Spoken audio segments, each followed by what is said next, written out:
2016 out of Lakewood High in St. Petersburg.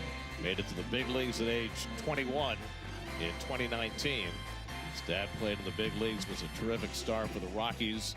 Both led the American League in hits twice. He made his return to Rogers Center last night. Got an enormous ovation on a couple of occasions. They certainly remember his home run off Shohei Ohtani in Game 7 of the World Series last year. And Bo goes back out for game number 2 in his return to Toronto tonight. There's the Honda Mets starting lineup. Luis Torrens gets the start behind the plate with Alvarez DHing. Native Canadian Jared Young hitting 5th and playing first base, as the Mets, who have lost 9 of their last 10, look to get even in this series. Well, Kevin Gausman has had quite a career. Over 2,000 innings pitched. This will be his 340th start, over 2,000 strikeouts. This year has been a little tough, especially in the first inning. A ZRA approaching 8 in the first alone. Blue Jays defense, they had a late change with Sean Keyes going over to first base. Vladimir Guerrero Jr. is out. Ernie Clement is playing third. Urias, who had a hit in last night's game, at second. Jimenez, the old Met, at shortstop. The young Met. Pinago, Varsho, and Lukes. Not old. I think Andres would definitely blanch at that characterization. Kevin Gausman's been one of the most dependable starters in the major leagues over his long career. But this last month has been one of the worst of his career so far. Carson Bench leads off, takes a fastball for a strike, and we're underway. Gausman in the month of June is 0-3 with a 7.62 ERA and 8 home runs allowed in 26 innings.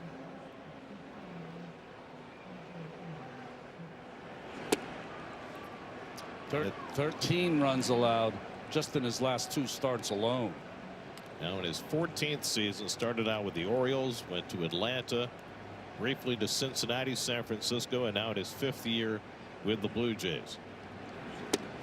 And Bench takes fastball on the inside corner. And Gausman is a rarity in this day and age. He is basically a 2-pitch pitcher. Yeah, 2-pitch pitcher. Like you said before, makes every start every 5th day. Last year, final year of a $110 million contract. Grounded down to first and handled there by the rookie Sean Keyes, a Long Islander. Now that's the first out of the night. Well, in the past, he'd used that slider a little more, but it's been hit so hard, he has really reduced the use of that slider as well. So a lot of four-seamers around the strike zone. He wants to get you out with the splitter. That's his best pitch. The OPS against his slider is 1459. The highest against anybody's breaking ball by more than 200 points. Juan Soto 1 for 3 last night. He's had great numbers against Gausman over the course of his career. And he pops up the first pitch he sees, and that'll go out of play. 0-1. Juan is 8 for 17 against Gausman with 12 walks. So his on-base percentage against this right-hander is over 600. Wow. Rogers Center wide open as it was last night. Much warmer night tonight. Temperature around 82 degrees. I love this stadium. Always have.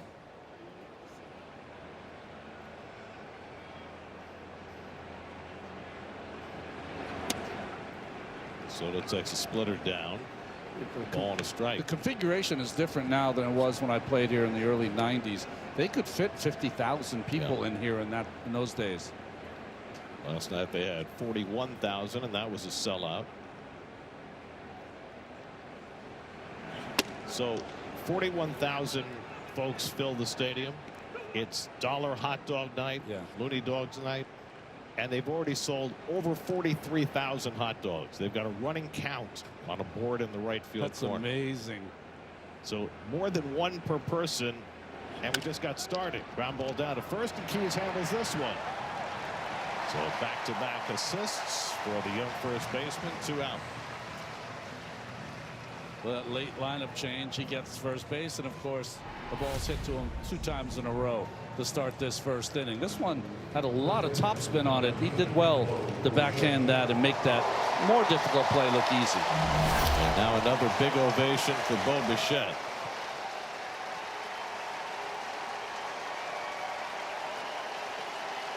Again, many people on their feet.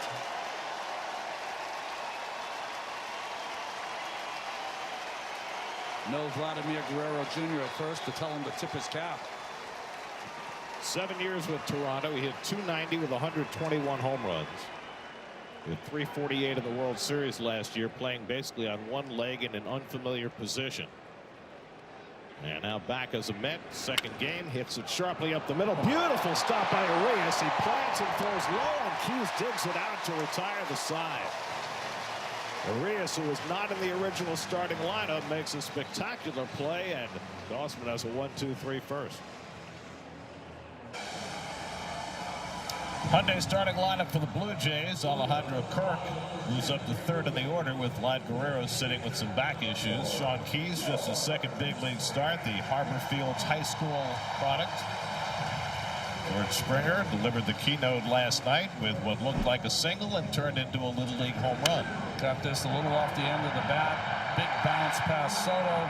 By the time he got to it, Ewing had to play it. He just flipped it away from both of them. And Springer. This time he hits his first pitch on the ground to short. Lindor throws him out one away, and Springer did not have to run hard that time. We spoke a lot about McLean in the open. Quite simply, the Toyota numbers are much better on the road. He's 2-1 with an ERA of 2.85 on the road this year in 7 starts. You know, after Springer's trip around the bases last night, one of his teammates teased him after the game and said he couldn't catch his breath for 5 more innings, and Springer said, "No, you're wrong. 9." That's right. Here's Nathan Lucas, the right fielder. Lucas 0 for 3 last night, but he has been sizzling. Last 38 games, he's hitting .362. He's had a chance to play more than expected because of all the injuries the Blue Jays have had to their outfielders. He lines this one to left and overcomes Soto to grab it. 2 out. The defense for McLean this evening. Torrens, the pitching whisperer, is behind the plate. Same outfield that you will see. The infield changes every once in a while. Bichette's at third. Lindor, Beatty playing second tonight, and Young at first. So 2 outs and just 3 pitches for McLean. And now the stocky catcher Alejandro Kirk got hurt in early April, fractured his thumb, missed about 2 months, and this is only the 16th game that Kirk is starting this year. Swings through a first pitch fastball at 98 for McLean. Last year, Kirk hit .282, 15 home runs, .768 OPS. Still trying to get on track this year. His first game back from the injured list, he went 3 for 3. And since then, just 5 for 37. So it wasn't quite as easy as he made it look the first game out of the chute. All 5'8", 245 pounds of him. One of the preternaturally gifted hitters in baseball. Physique reminds you a little of a latter-day Kirby Puckett. Yes, just a great hand-eye coordination. The great thing about baseball, players come in all different shapes and sizes.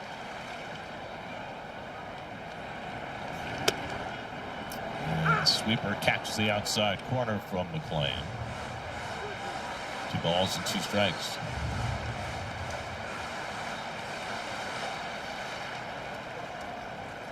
Nolan got through 4 scoreless innings in his last start before the Cubs got to him. Wound up giving up a couple of home runs with men on base. One to Michael Busch, the other to Dansby Swanson, that ruined his night. Face of the Blue Jays for the first time. There's nobody in this Toronto lineup who's ever seen him before. And with the Blue Jays training on the other side of Florida, the Mets and Blue Jays don't often square off in spring training either.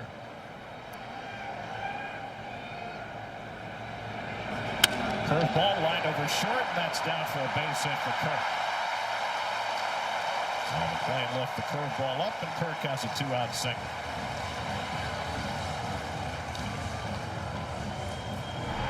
And it doesn't always look pretty. He's out in front of this pitch, but he keeps his hands back just enough to kind of swat that into left center field. I said it last night. A lot of people said he was the MVP of this team last year as they got to the World Series. That ball's on the outside corner. Now Sean Keys getting the start tonight at first base. His second start in the big leagues. 23-year-old who grew up in Centerport on Long Island. Harbor Fields High School, went on to Bucknell. 4th-round pick by the Jays 2 years ago. And he had himself quite a time in the minor leagues this year. Started out in Double-A, played just 18 games in Triple-A, and in 67 games he had 21 home runs and a 10.28 OPS in the minors. McLean quickly ahead of him 0-2. And he struck him out with a curveball, so McLean makes quick work of Keys, and he puts up a 0 in the first. No score.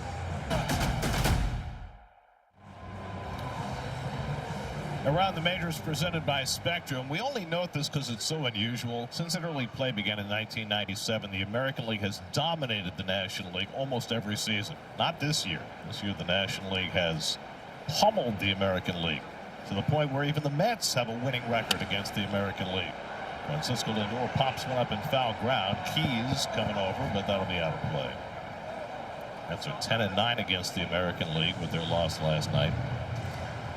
The Mets reached the 85-game mark in their season at 35-50. It's only the second time in the last 31 years that they've had 50 losses through 85 games. Really? 2018 was the last time, and the time before that was 1995. Lindor homered last night for the Mets' only run, his 3rd home run of the season. Francisco swings over the splitter, and it's 0-2. Savage, the pitcher, had a lot of balls hit hard off him. This one was one of the hardest as Lindor hit it into the bullpen of the Mets. 5 hardest hit balls last night by both teams were all outs. And we've already seen in this game, Bo Bichette hit a ball 109 miles an hour for an out. I have to say that all the pitchers were a little fortunate. Yes, they were. That it wound up a 2-1 game.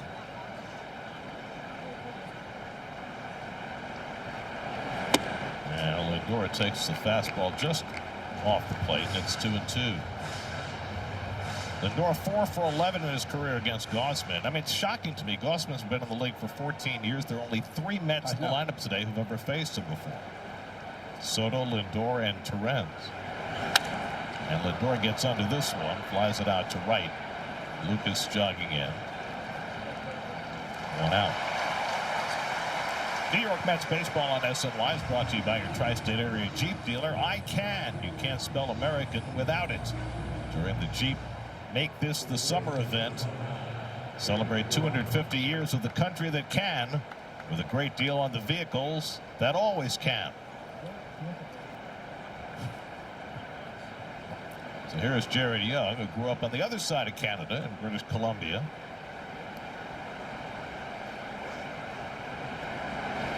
And he flies one out to left center field. Over comes Varsho. And he's got it 2 out. I mean, this looks just like last night with the fly balls to the outfield. You know, it's an amazing thing about the Blue Jays, especially since the demise of the Montreal Expos a little over 20 years ago. They're Canada's only team. Yeah. And from Prince Edward Island to British Columbia and everything in between, the entire country is composed of Blue Jay fans. And that's why it was so unique in the World Series last year, because their announcers got to do the game. Dan Schulman across Canada was able to present the World Series for the Rogers Network. A little jealous?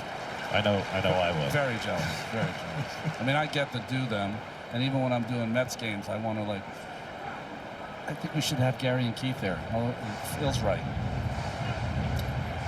A.J. Ewing 0 for 2 last night, but over the last 25 games hitting .317 with a .912 OPS. He drives one to center field, but it's right at Varsho. He has to give some ground now, and he makes the catch. That ball took off on him. 1-2-3 for Gausman. Exclusively at your tri-state Genesis retailers. Ernie Clement leads off the second against Nolan McLean and hits one sharply, but right at Brett Beatty, who gathers in, throws him out. One pitch, one retired for McLean. Keith Hernandez and Darryl Strawberry will join Baseball Night at New York host Sal Licata for a live panel discussion at Fanatics Fest NYC, the world's #1 sports fan festival. Friday, July 17th, 12:30 p.m. at the Javits Center. Visit fanaticsfest.com for more information. Lane's thrown just 13 pitches to the first 5 batters. This is a very aggressive Toronto team. They have the 2nd highest swing rate and the 4th highest chase rate of any team in the major leagues. And the Mets are being very aggressive here early in the game as well. Dalton Varsho starting in center field tonight. Varsho just got back a week or so ago from a wrist injury that kept him out for a couple of weeks. He had himself a huge year last year. He was hurt a good portion of the season. Played only 71 games, and he had 20 home runs. And, of course, he's a tremendous defender as well. Curveball fouled off, and it's 1-2. There's the Jays' offense. They hit the off-speed pitch well, but not so good against the fastball and breaking ball. You can see the high swing and chase rates. Kind of swing like their best hitter, Vladimir Guerrero Jr. John Schneider, manager of the Toronto Blue Jays. Good man. They're down to one Schneider these days. Yeah, that's right. Davis Schneider, no relation. Although, if you look at them, they could be related. Yeah. But anyway, Davis got sent down because he was struggling so bad. That's too bad. He played a great role on last year's team. Varsho turns one foul.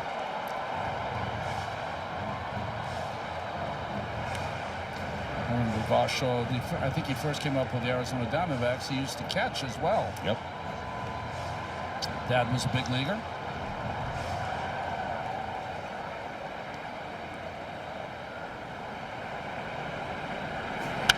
His dad was a big leaguer. Gary Varsho played with the Phillies in the 90s. And the reason Dalton Varsho has the first name he does is because the captain of those Phillies was Darren Daulton, who was probably the most respected player of his era. I agree, and a really good player. Swing and a miss, got him with the fastball away. McLean's got his 2nd strikeout. 2 down in the home second. Darren Daulton just was one of those catchers like JT Realmuto. First the fastball, 4-seam upstairs to Varsho. That could make pitchers better. He was a leader. Left-handed bat with some pop. And much like Gary Carter, played through enormous injuries to be behind the plate virtually every day. Yeah, we lost him too early. He was a privilege to play against. I guess I can say that. Luis Arias was not scheduled to start today in there because Guerrero was scratched. Arias played last night, had a double in 2 trips. Vladdy had his back go sour on him this afternoon.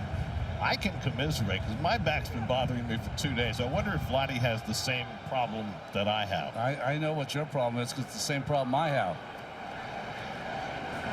I mean, it sounds like a first world problem, but more and more hotels that we go to these days have no desk. Right. So you have to sit on the couch and lean over a low table in order to do your work. And my back just couldn't take it with no support behind me. I mean, we're staying at a great hotel. Yeah. But you're so right. There's other 2 things I think we see in hotels now. One, they don't have a desk to work at because I think folks that are younger than us that travel sit on the bed, they have a pillow, they put their work on their pillow and they just type it out in emails and all that kind of stuff. They don't use a pen. They don't use a pen. They don't write like you and I do. Well. And then hotel rooms are a lot darker now than they've ever been before. Can't see a thing. Maybe it's not the room. Maybe it's you. Maybe it is. That's age, my friend. That's right. Arias pops him up in foul ground, and that goes out of play. So I don't know if Vladdy is staying in a hotel that doesn't have a desk and whether that's his issue, but I can commiserate.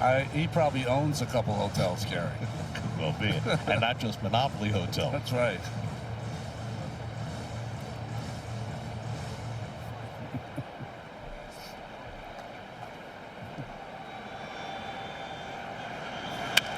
Urias loops one behind second. Beatty's not going to get there, and it lands for a base hit.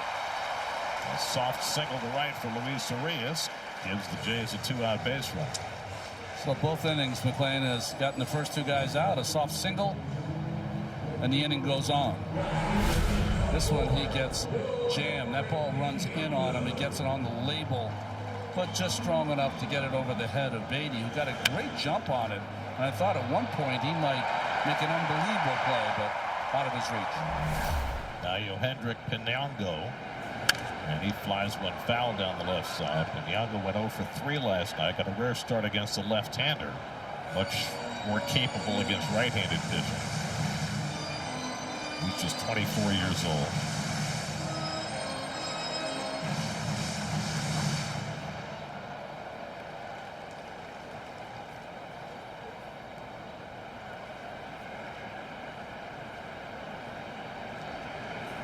Pinango's one of those kids who got stuck in an organization. He was in the Cubs system for 7 years, and they, I guess, didn't value him very highly. The Jays got him in a deal 2 summers ago for Nate Pearson, a relief pitcher, and Pinango has grown by leaps and bounds. Hitting .270 coming into the ninth, and he hits it sharply the other way for a base hit. So back-to-back 2-out hits for the Jays as Pinango goes the other way. You know, Gary, this game is all about reputation, right? So there are times you get in an organization and they don't allow you to do your thing, and Pinango is doing it here. He's got a great stroke to go the opposite way. So sometimes you're stuck in a organization that just thinks you're a 4A player. You can come up and help the big club occasionally, but you're not good enough to play every day. They feel different about him here in Toronto.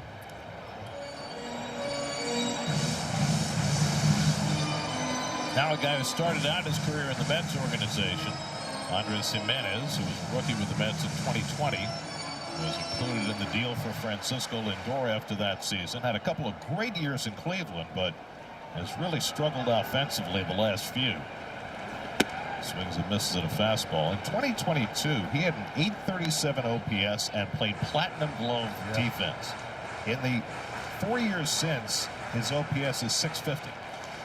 So he hasn't progressed the way everybody expected him to.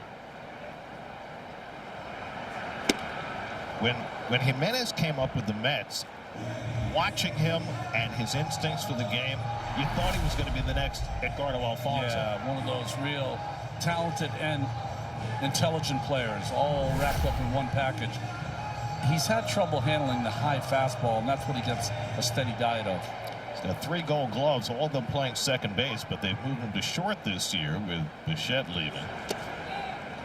1 ball, 2 strikes. I was told by people here that even if they signed Bichette, Jimenez was going to play short. Bichette was going to play second.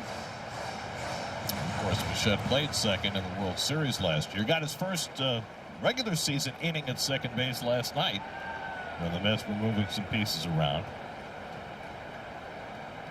1-2 coming. And the backdoor sweeper misses. 2 balls, 2 strikes. Well, the numbers I was talking about before, it's been a struggle at home. He's had some of his tougher games at home, but on the road it's been a lot smoother. 2 out, 2 on, 2-2 to Jimenez. And McLean throws it by him for strike 3. Nice high heat from McLean for his 3rd strikeout. He strands a pair in the second. No score. 3rd inning, we're up to 56,000 hot dogs consumed on Looney Dogs night. It's only the 3rd inning. And it's been a quick first 2 innings. There's a challenge by Kirk on what was called ball 1 to Alvarez. Catcher is challenging the ball call. Francisco Alvarez DHing tonight to keep his bat in the lineup. Had a double last night. That is the strike, so Kirk gets the overturn.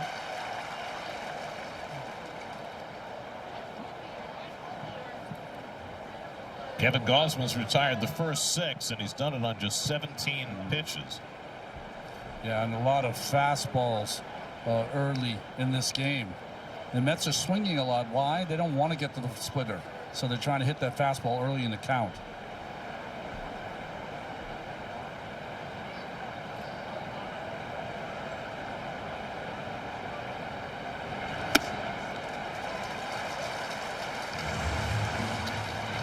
1-2 to Alvarez, a rare slider from Gausman. Probably not where he wanted it, but it worked for him. Beatty and Torrens to follow after Alvarez here in the third.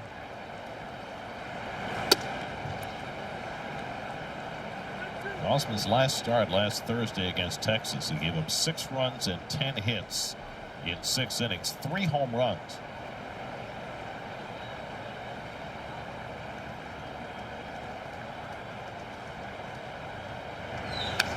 Kid who grew up in Colorado and then underwent culture shock going from Colorado to LSU. That's right. Where he said he couldn't understand what anybody was saying for the first 2 months.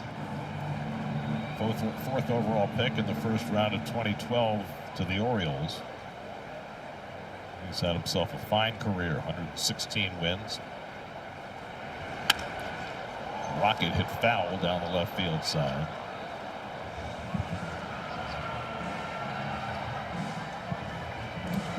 Kevin Gausman's great-grandfather installed the lights at Rosenblatt Stadium in Omaha when they used to play the College World Series. And the way the story goes, strike 3 call, the fastball gets Alvarez looking for a strikeout for Gausman. The way the story goes is that his great-grandfather took a relatively low fee for installing the lights, and in compensation was given 8 box seats in perpetuity for the College World Series. Wow. So Kevin, who has lots of family in Nebraska, used to go to the College World Series every year. There's Brett Beatty. He's really been struggling at the plate. Beatty keeps getting reps at second base in the absence of Marcus Semien. It's going to be interesting to see what happens going forward if Brett doesn't start hitting soon, because the Mets have Ronnie Mauricio here. He's certainly capable of playing second, and they've got some other options too, which are probably not as obvious. I mean, you've got Bo Bichette, who played an inning there last night, played there in the World Series last year, and Andy Green said Bichette's probably not going to play second base. But I'll tell you what is possible. Tonight, Luis Robert started a rehab assignment for Syracuse, and I don't know how much longer it's going to be before Robert's available to come back. But, you know, A.J. Ewing grew up as an infielder. That's right. And what I found out today is that A.J. has been taking ground balls all season, even since he got here, as he holds down center field every day, just to stay sharp on the dirt. And, you know, you could see a scenario, even though A.J.'s played a great center field, where maybe to squeeze Robert in there, you move A.J. to play some second base. That'd be so interesting. Yeah, he played a lot of second base in the minor leagues until they kind of transitioned him out to the outfield. Great athlete, probably could play a few different places. Meanwhile, Beatty would like to hold down this position. He's got just 2 hits in his last 33 at bats. Fouls off that fastball. Well, as we mentioned, it's Looney Dogs night, and so that makes it a very special Let's Be Frank with Steve Gelbs tonight. I wonder if he'll be attempting to consume more than 1 hot dog, since it is, after all, Looney Dogs night. That's ripped over the bag and down the right field line into the corner. Beatty's got the Mets' first hit. Lucas plays the carom, and Beatty stands at second base for the 1-out double. That's more like it for Brett, his 10th double of the year. Well, this was always going to be a good matchup for Beatty, because Gausman doesn't throw that high end velocity. So he's going to get a lot of split fingers, which he did there.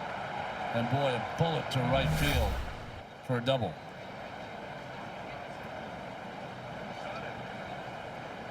So the Mets have a runner in scoring position. That's the last 2 games have gone 2 for 25 with runners in scoring position. 2 for 16 Sunday, 0 for 9 last night. That's all sorts of opportunities late in the game last night. And a 1-out double from Francisco Alvarez in the 8th and couldn't convert. They got 2 on with 1 out in the 9th. But Vientos and Mauricio struck out to end the game. And with the 2-1 loss last night, the last 4 games the Mets have lost have all been by 1 run. And you can see what just a little bit difference in getting with runners in scoring position would have made. Mets are now 7 and 16 in 1-run games this year. Torrens smacks one to center field. Varsho got turned around but finds it and makes the catch, and Beatty will hold at second base. 2 out. Another hard hit ball for an out.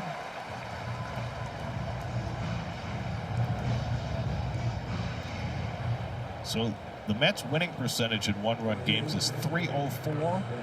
That would be the lowest winning percentage in 1-run games in Mets history. The record right now belongs to the 1974 team that went 17 and 36 for a .321 winning percentage in 1-run games. There's Carson Benj, who grounded out his first time up. And he takes fastball on the inside edge, 0-1. You know, really the difference in seasons for the Phillies and the Mets are that the Phillies are great in 1-run games, almost the opposite of the record for the Mets. Phillies, with their win over the Mets on Sunday, are now 18 and 6 in 1-run games. Bench grounds one off his foot, and it's 0-2.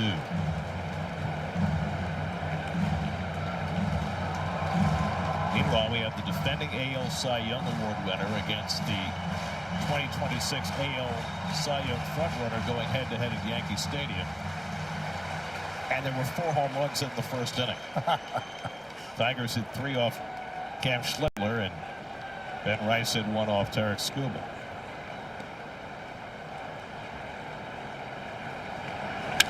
Benj lines one to center. On comes Varsho to make the catch. Mets continue to sting it, but come up empty. A double and 1 left. No score in Toronto. New Dulcolax gummies for daily gut support. Second time around the Jays batting orders, we go to the bottom of the 3rd. George Springer saw 1 pitch from Nolan McLean his first time up and grounded out to short. Nathan Lucas and Alejandro Kirk to follow. Now, if you were watching last night's game, you know how many hard hit balls there were that turned into outs. In the first 3 innings of this game, the Mets have hit 6 balls 101 miles an hour or harder, and they have 1 hit. So it's kind of continued. Inside to Springer, catches the inside corner, and it's 1-2.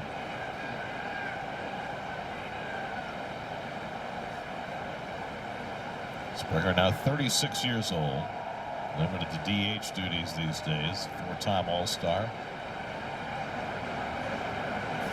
And he gets him with a sweeper. Nicely done by McLean for his 4th strikeout. Well, the Jays, after a World Championship season, let Bo Bichette walk as a free agent. Chris Bassett was so good for them out of the bullpen in the postseason, also gone. Okamoto has been the biggest addition. Dylan Cease has been mostly good. Tyler Rogers, we saw last night, he was great.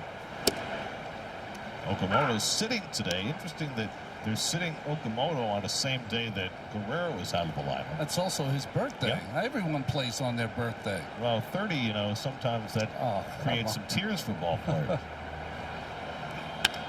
You just always feel on your birthday you want to play because it's going to be a magical day. Nathan Lucas almost took out his third base coach, Carlos Fabulous. Flashes him a wry grin. My heart. Carlos, one of the good guys in the game. I always thought he was going to get his chance to manage, but he might not. Do you remember when he first came up? He was on the same Kansas City team as Carlos Beltran. That's right. And they were considered equal prospects. That's right. Fabulous had a nice career. Of course, Beltran had a Hall of Fame career. Good baseball man.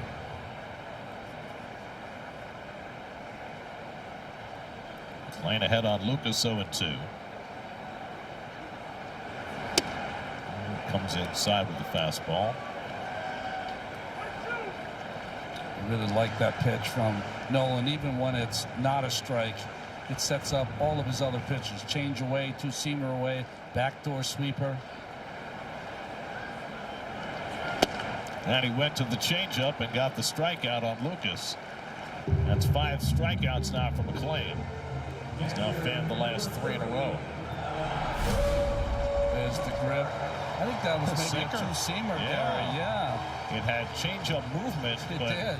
fastball velocity. I think he missed his spot. He wanted to have that ball start at the hip of Lucas and come back the inside corner, but it worked. It doesn't matter. So 2 out and nobody on. Now Alejandro Kirk, who singled in the left field his first time up.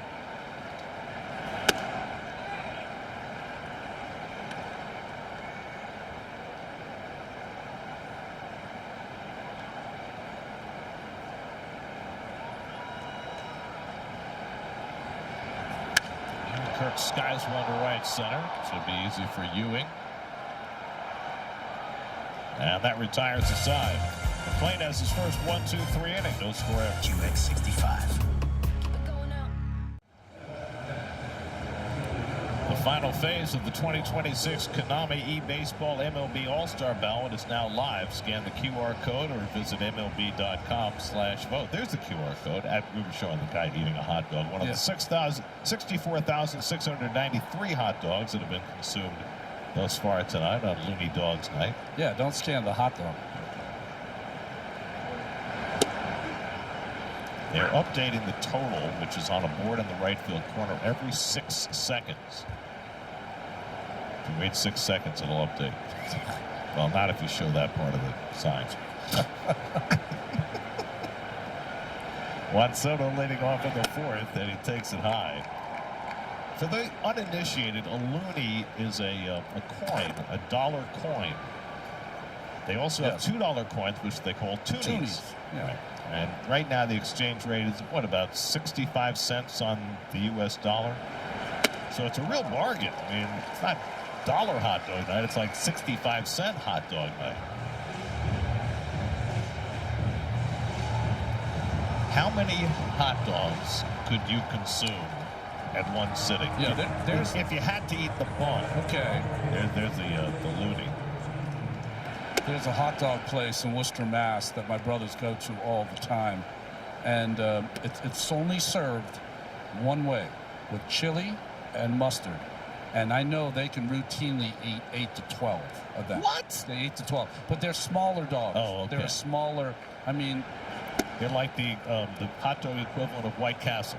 Yes, it's small. But the taste is remarkable. That's why you can eat so many. But chili, that's pretty heavy. Oh, and they steam the bun. So that helps you with the consumption.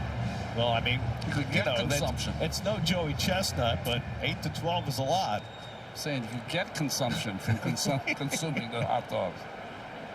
3-2 to Soto and Bichette on deck. And Soto lays off, and it just missed for ball 4. So the Mets have a leadoff base runner. First walk for Gausman. 13th walk against Gausman for Juan Soto.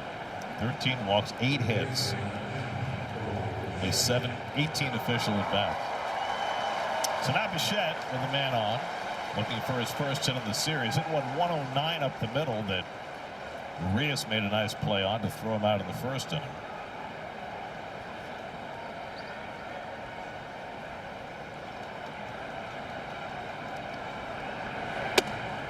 Soto looked like he was getting a little runner-ish at first base. Mets have not been doing much base stealing lately. Gausman is a guy you can run on. He's given up 9 steals and 10 tries this year.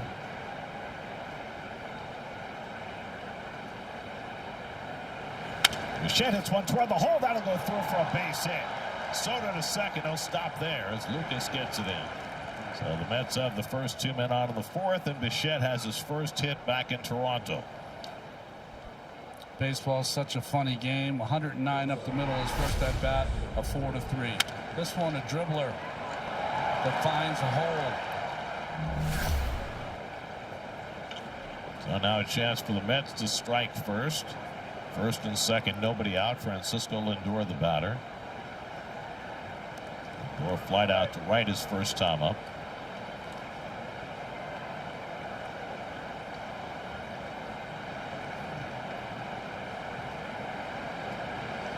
Soto dancing off second, and Lindor grounds one over the bag, handled by Keys. He'll take the shore out at first, and the runners advance to second and third. He probably had a play at second. but only his second big league game. He's playing safety first. Yeah, the inexperience. He just didn't. I mean, you got to make the out at second there. 100 times out of 100 times, Bichette is running, but he got an out. Vladdy's a Gold Glove first baseman. Keyes played mostly third base in the minors this year because they have Guerrero here, although he's played a lot of first base in the past. Infield in, second and third, one out. And Jared Young lays off the splitter for ball one. Young flied out to center field his first time up. You can see the second baseman Urias playing about 3 steps back. You can do that because Soto's on third base.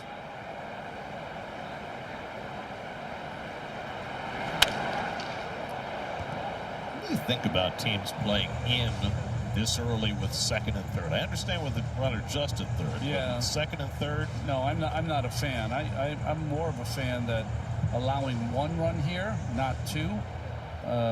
But this seems to be the way most teams, when we go around the league, play it. Seems that way, doesn't it? Yep. And Young takes a strike. Fastball on the inside edge, and it's 1-2. So I'm watching Soto. He's not going on contact, so he's not really getting that extra big jump. I used to always ask Ray Knight after the first pitch, are they going on contact, just to help know what they were doing. Gausman needing a strikeout, and Young able to lay off. Did not swing at the splitter out of the strike zone. 2-2. When he needs a strikeout, he'll go to that splitter. He'll try to throw another hard one here, I bet. Or he could go fastball up and then 3-2 splitter. He has 1 strikeout so far tonight. And now 2 as he gets Young with the splitter. Big strikeout for Gausman. 2 down. You know, this is a pitcher that's been pitching for 14 years. You see the grip, the wide grip, and just rips that ball. Started in the strike zone, so Young has to offer. He's got over 2,000 big league strikeouts. He's been in that circumstance many, many times. So now the infield can drop back. The third baseman Clement will stay in against Ewing, who lined out to center field his first time up.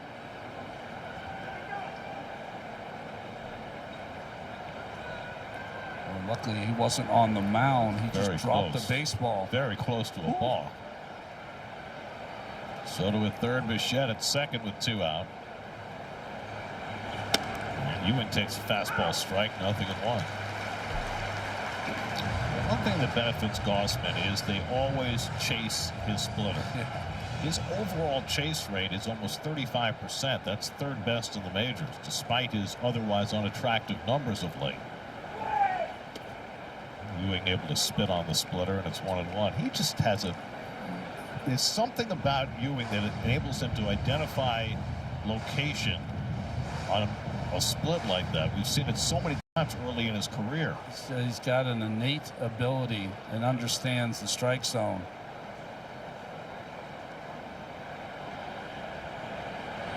I remember Nick Johnson. You remember him playing for the Nationals and the Yankees? And I asked him one day, I said, Nick, when did you start getting really good at identifying the strike zone, knowing the strike zone? He said, like 6 or 7 years old. Yeah. He goes, I've had it my whole life. I knew what was a strike and I knew it was a ball. Whereas a guy like Soto had to develop that. Yes. He didn't have that innate ability. He developed it over the years. 1-2 to Ewing. Fouls away a fastball. Yeah, you're right about that. When they first signed him, he was a free swinger. It's hard to believe, isn't it? It's hard. Because when he got to the big leagues at age 19, he already had the skill. He was fully formed. The first thing we noticed about him when the Nats called him up. 1-2 coming. Another fastball fouled off. Got that ball on the hands of Ewing. So what he's always done, Gausman, he's done enough work with the fastball inside on lefties to make them open up just a bit to run that split finger down and away. That's looking for their first hit with a runner in scoring position in this series. 0 for 13 so far. And Ewing strikes out on the splitter. So Grossman with back-to-back strikeouts gets himself out of a jam in the fourth and keeps this a scoreless game. Gelbs and the hot dogs coming up. It's a special night at Rogers Center, Looney Dogs night, and everybody is dressed appropriately. It's a big night for the concession stands. They got to move a lot of dogs in a big hurry. Already 69,000 plus consumed. It's a perfect opportunity for Steve Gelbs to present another episode of Let's Be Frank. Steve? Gary, it's like they knew I was coming. And I have to tell you, before we get into the specifics of Looney Dog Night, do you know why you were talking about the Looney in the last half inning? Do you know why the Canadian dollar is called the Looney?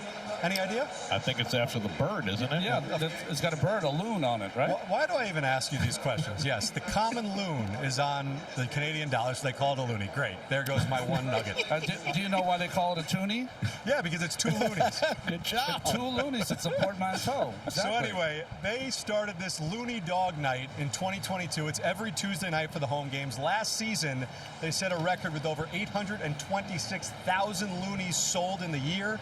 This year on pace for 1 million loonies, but I'm being fair here, okay, down the middle. I think they're cooking the books a little bit. The first Looney night, because it's the 50th anniversary, they were only selling for 77 cents because that was the first year of the franchise, 1977.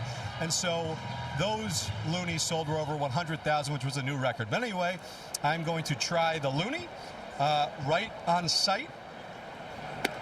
If you could just take a look at this. A little either too much bread or too little Looney Dog because you can't even see the hot dog.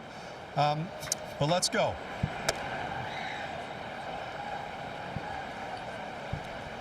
Okay.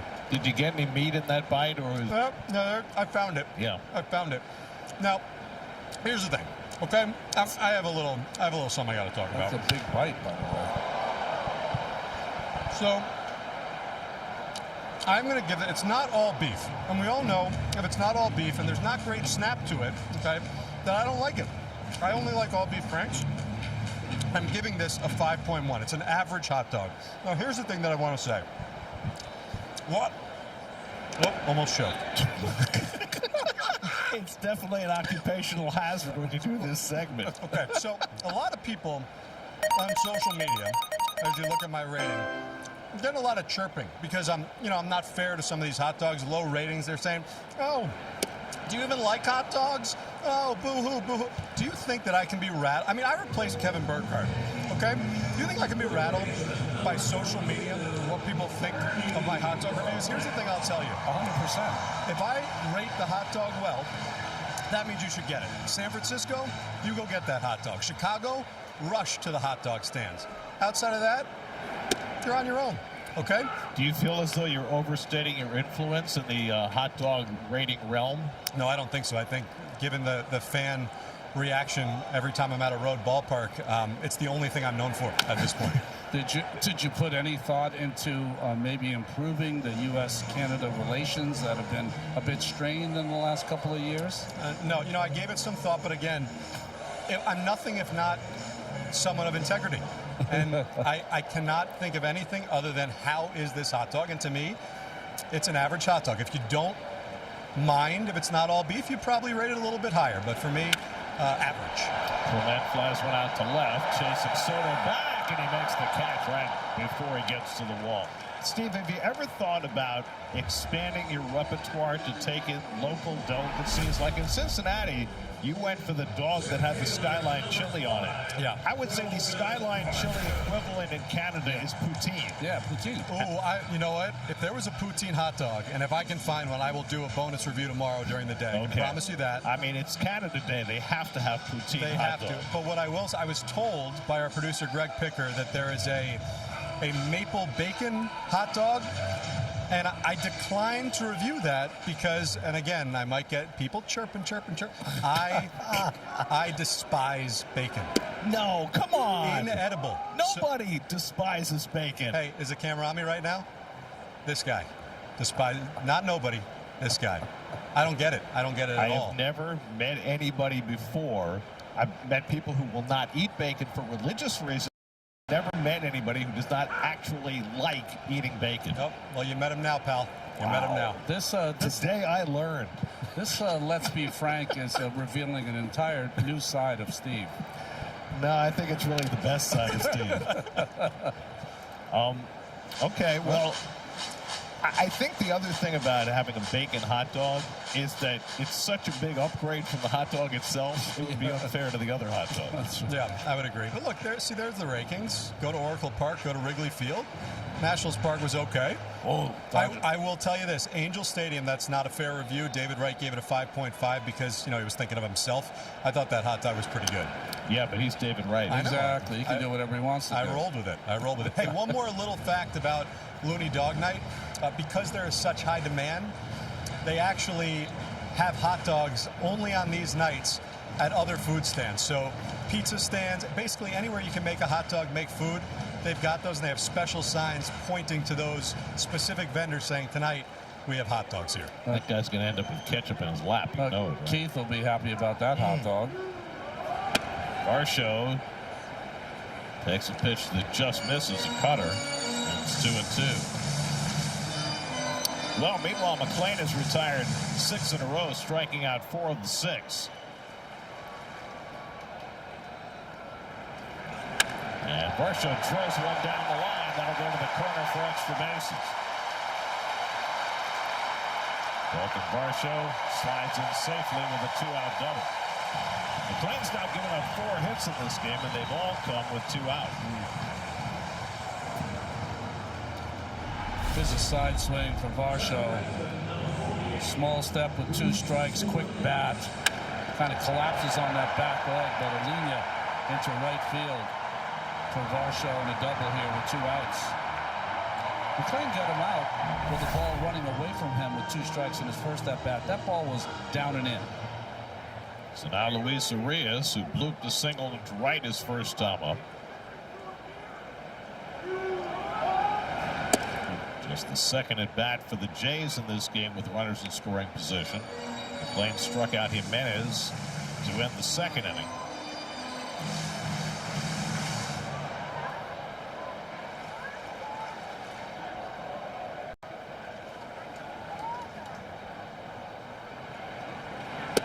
Last year when it came up, McLean was almost untouchable with runners in scoring position. This year, they're hitting .286 against him, well above the overall average against him of .204.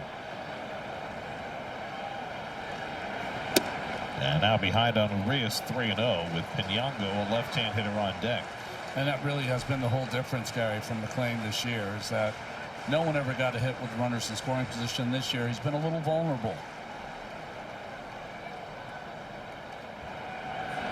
And he misses badly with a sweeper on 3-0, looking like he wanted no part of Urias.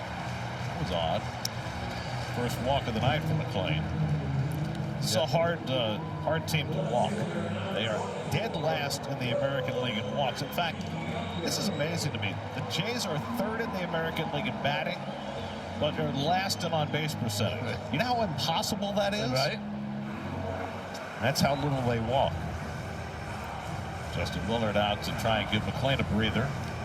So it's really hard to understand the 4 breaking balls to Urias. I know he got a hit in his first at bat. I know he had a hit in yesterday's game. He's not a big bat guy. He's a defense guy.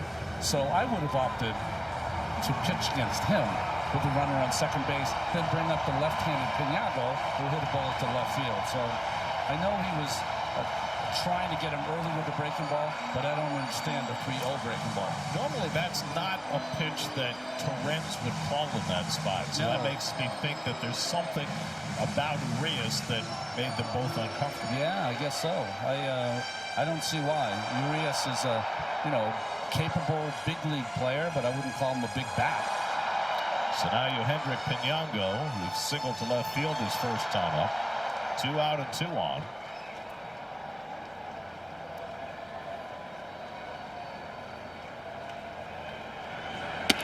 McLean misses high with a breaking ball for ball 1. Pinango, I only watched him a couple days now. He likes the ball middle of the plate away. He kind of dives into the strike zone. Vulnerable in. And he chops one to third. Bichette with the do-or-die backhand play and throws him out. Beautifully done by Bichette. Went to get the short hop on the backhand and makes the play to keep the Jays off the board.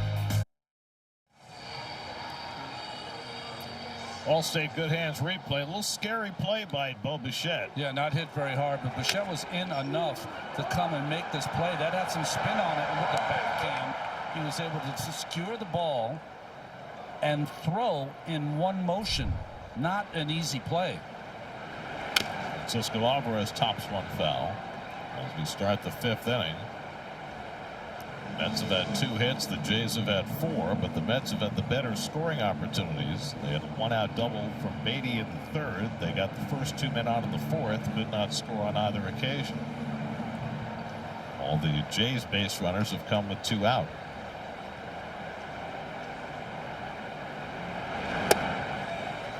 Gausman tries a slider and misses outside. A ball and a strike.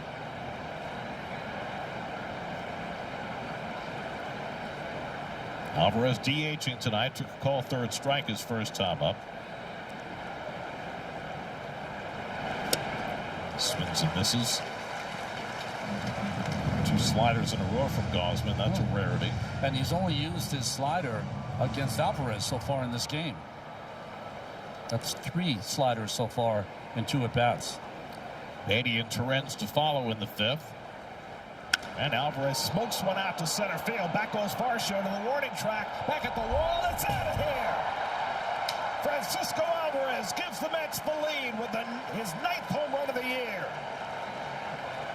A shot over the center field fence. 1-0 New York. After those breaking balls, Alvarez got a fastball to hit, and he made no mistake. You know, sometimes as a pitcher, you get a little cute. And he had fooled him a couple of times with a breaking ball. He's vulnerable up and in maybe with the fastball, but he tried to go fastball away, and he just center cut it. That was supposed to be neck high and ended up being right down the middle, and Alvarez didn't miss it. What a bomb. 415 feet straight away, and the Mets have their first lead in this series, and now Brett Beatty swings and misses at a splitter. Gausman has been a home run machine this month. He's now allowed 9 home runs in 30 innings in June. He'll be very happy to turn the page tomorrow. 1-1 to Beatty, who pulled a double down the right field line his first time up. So Alvarez, 2 hits in this series, a double last night, now a home run. That's finally hit the ball hard someplace where it can't be caught. See, when he's catching, he's got to go put his equipment on. When he's DHing, he gets to talk some smack Chirping. with Soto. Just chirping. Why not? He's such a bundle of energy. He is. But it's nice to see him hit that ball to center field. Yep. Because so much of the time it looks like he's trying to turn and burn. It's got so much power, he can hit home runs to right center and center field. Check swing, Tapper to 3rd. And Clement throws out Beatty, 1 away. When I look at Alvarez, the way he's swinging the bat, when he came back from the injury, Gary, he reminds me more of his rookie year, the way he's swinging the bat. There's not as much kind of like contemplating what to do, just being kind of letting the talent flow. Whereas last year, when he came back from injury late, it was just the opposite. That's right. And he had an OPS over 900 over those 6 weeks after he came back from the hand injury last year. And maybe it's because his hands were hurting. Yeah. Right. He had the torn ligament in the right thumb and the broken pinky on the left hand, and maybe that's why he was a little more disciplined. But he'd definitely been better off getting back to that. But that home run was impressive. Torrens bounces one foul, and it's 0-2. It's already been a great day. A home run, and he hasn't been hit by a bat in the on-deck circle. Not yet. Although after he got hit by the bat, he hit one 400 feet for a double. That's right. So he's almost indestructible. I mean, he's not quite the $6 million man, but It just doesn't seem like you can break him. Yep.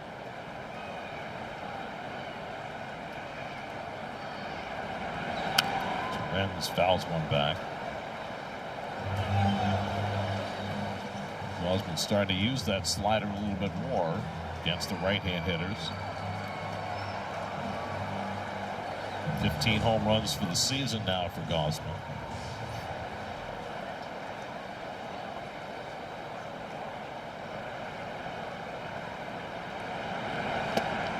Splitter misses low and in. A ball and 2 strikes to Torrens. Carson Bench waiting on deck. Alvarez now with 9 home runs for the year, 4 of them in his last 9 games.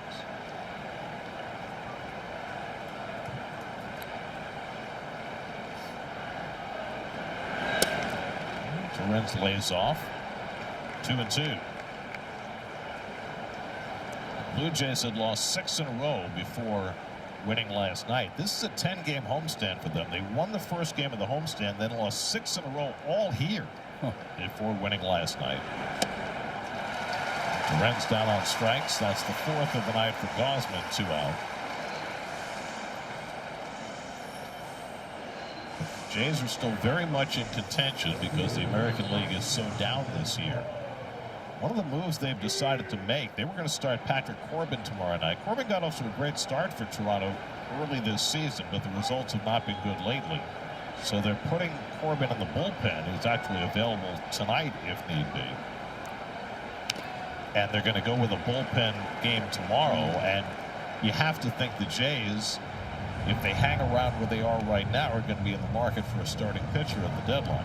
And considering how much depth they had in spring training, with Scherzer's down, they lost some guys to injuries. Scherzer's trying to work his way back right now. Yep. So there he is. But the question is, which version of Scherzer do you get? Because early this season, the results were not pretty. Carved foul by Carson Bench back toward the corner, but out of play. Well, you thought they might stick with Corbin, or at least pitch him in bulk tomorrow. Mets have struggled against left-handed starting pitching all season long. Mets have seen more of Patrick Corbin than they probably have of any active pitcher. Yep. All those years in Washington, where he took the ball every 5 days, no matter whether things were going well or not.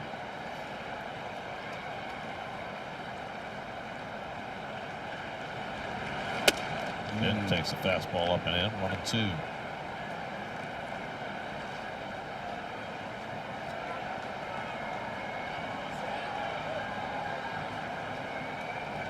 Carson's grounded out, lined out to center. 0 for 2 tonight. Mets have just 3 hits, but they lead 1-0.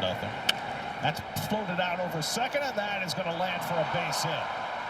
Right off the handle, and Bench just strong enough to get it over the head of Arias for his first hit of the night, and the Mets' 4th. I mean, when you see a couple of hits like this, you say to yourself, boy, he might have got a little lucky. He does it once a night, it seems. Well, his last time up, he hit the ball 100 plus and lined out to center, so he was owed 1. No, but I like that. That's a real good trait to have, to be able to stay inside the ball with 2 strikes. Love to see him try and steal here. Soto at the plate. And a throw over. Yeah, Kirk does not throw as well as Valenzuela, who made a perfect throw last night. Good looking helmet there on Alejandro. The Mets have just 2 stolen bases in their last 16 games. And for a team that is struggling, you would think they would be running more often.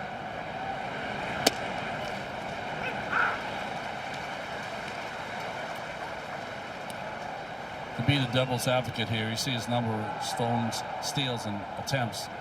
Do you not steal because of the numbers, outrageous numbers Soto has against Gausman?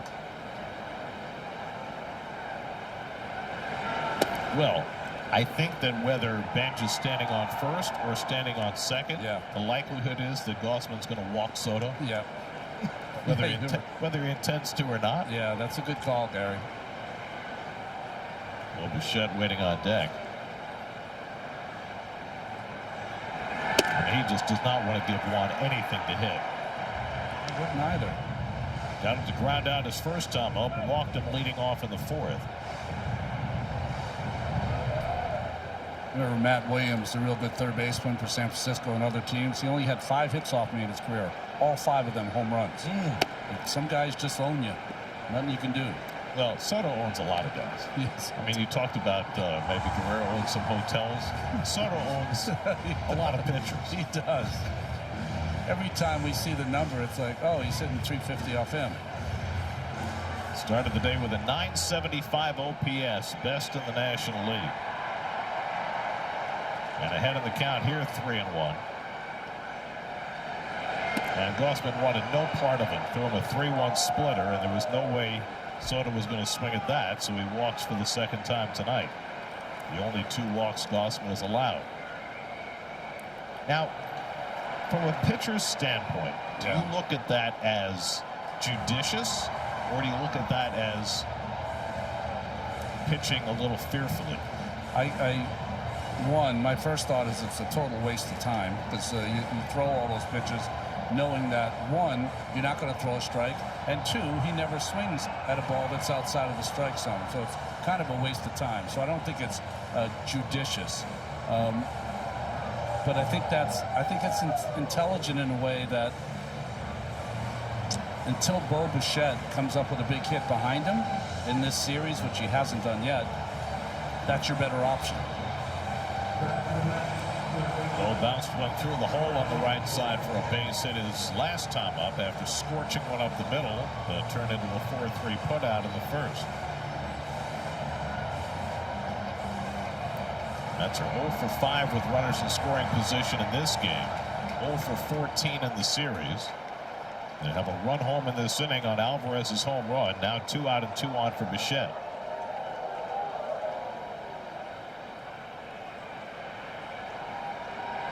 And Bo lays off a fastball low and away, ball 1. And Bichette's just the opposite. He's almost impossible to walk. So he's going to swing the bat. It's nice to see him not chase on first pitches, though. He's certainly done plenty of that this year.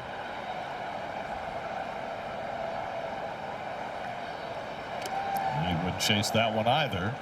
Splitter out of the strike zone. It's 2-0, and Gossman's starting to paint himself into a corner. You got Francisco Lindor waiting on deck. Nobody up in the Toronto bullpen.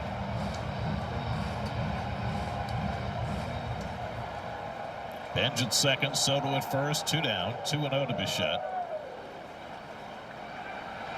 And Bo chases, got a 2-0 slider and went after it, 2-1. That's how he uses that pitch, is when in a fastball count, he gives you that pitch that looks like a fastball and kind of curves just enough to get it out of the zone.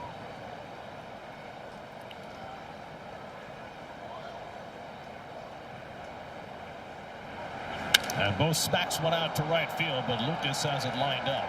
And that retires the side. Francisco Alvarez's home run gives the Mets a 1-0 lead halfway through. Official spirit of U.S. soccer. Well, there's your run, Nolan. Run with it.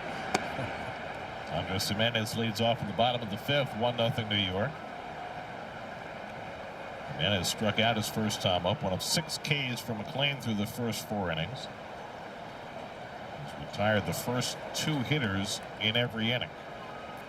Shit in on the carpet at third, and Jimenez fouls it off. 1 ball, 1 strike. Don't forget the final game of the series is a day game tomorrow. It's Canada Day, the national holiday north of the border. 3:07 first pitch. Freddie Peralta goes for the Mets. And the Mets go to Atlanta, where they have a day off on Thursday. As chops one foul on a fastball running in. 1-2. Mets open their series in Atlanta Friday. They'll have Christian Scott opening that series, probably against Bryce Elder. Things have not been going well for the Braves. They've lost 12 of their last 16, and they're down 4-1 to the Cardinals in the 5th inning tonight. Yeah, or Elder. Grounded on the right side, Beatty right in front of it. Throws out Jimenez, 1 away, and that brings us to the road ahead. Your radio home for the Mets is 880 AM, streaming on the free Odyssey app. Day game tomorrow, off day Thursday, 4 in Atlanta. We'll have the Friday and Monday games, national TV Saturday and Sunday. And then back home to face the Royals and the Red Sox, and that'll take us to the All-Star break. Wow. Less than 2 weeks away. So now McLean starts his third time around the batting order. And this has been the kryptonite for McLean, particularly in his last start against the Cubs, but really for the season. First trip through the order, the OPS against McLean is 500. Second time through, 650. That's a slow ground ball for Bichette. He's going to have to barehand it. Throws on one motion, not in time. And Springer has an infield hit. Good effort by Bichette. He did everything he could, but Springer has an infield hit. You see so many of these hits because the fielders play so deep, especially against Springer, who's not known for his running anymore. He used to be a great base stealer, but still enough speed to beat that one out. Good block there by Young to keep it in front of him. Well, that didn't exactly go off the charts in terms of exit velocity, but it is a hit against McLean to start the third time through. The OPS against him third time through the order is 880. Wow. Not good. It's almost unbelievable. We'll see if he can negotiate this third time through a little better tonight. Nathan Lucas is 0 for 2. And he chops one up the first baseline that kicks foul.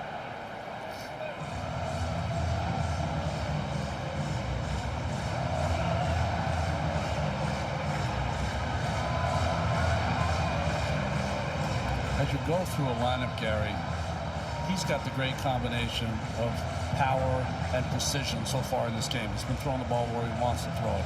As you get deeper in the game, power plays a factor, but precision plays more of a factor. Make the pitches better, hit your spots better as you go along in the game. Now, you talked about him simplifying things early. Do you stay simple when they've seen you a couple of times? I would not. This is when I would start to add some pitches. Fly ball left center. Ewing calling all the way. He's got it. Lucas retired 2 out. What do I mean by that? I would incorporate the changeup against the left-handed hitters now. They haven't seen it at all tonight. So that is a pitch that can get a light ground ball. Maybe the cutter, he's thrown some, but he hasn't thrown them a lot into lefties. That gets him off the fastball. So you can add some things they haven't seen. That'll help him the third time through. So now Alejandro Kirk, who has singled to left and fly to center, 1 for 2. Springer at first with 2 down. Kirk takes a fastball outside for ball 1.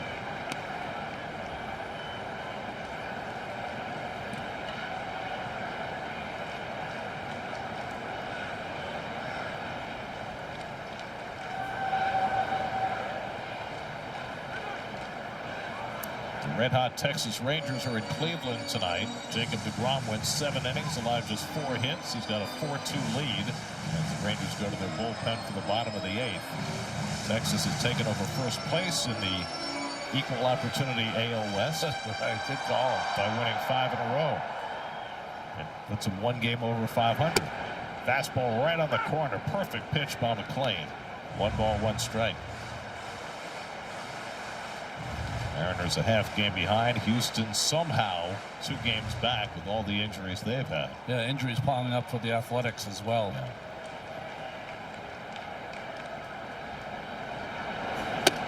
Off the plate to Kirk, 2-1.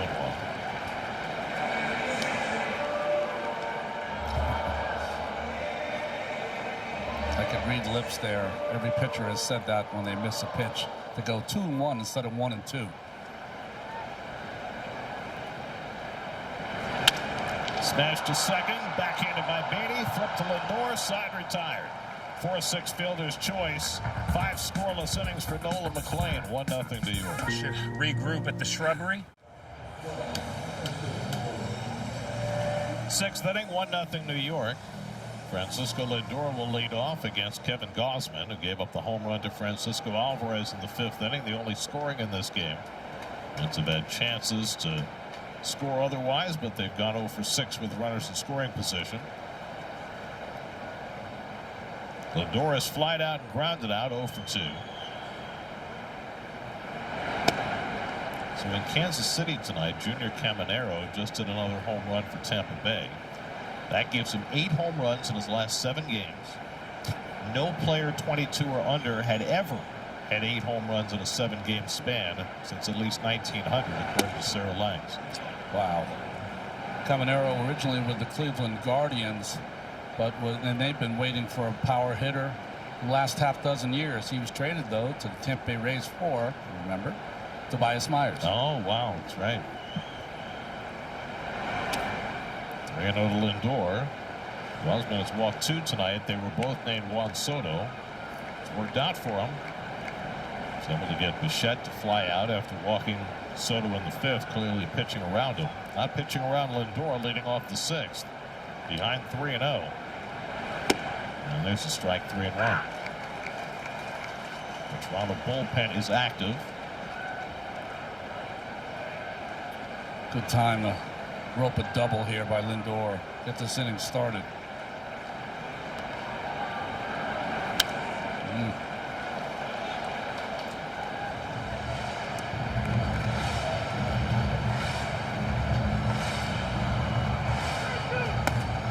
Mason Fluharty, who pitches every day, is up at the bullpen.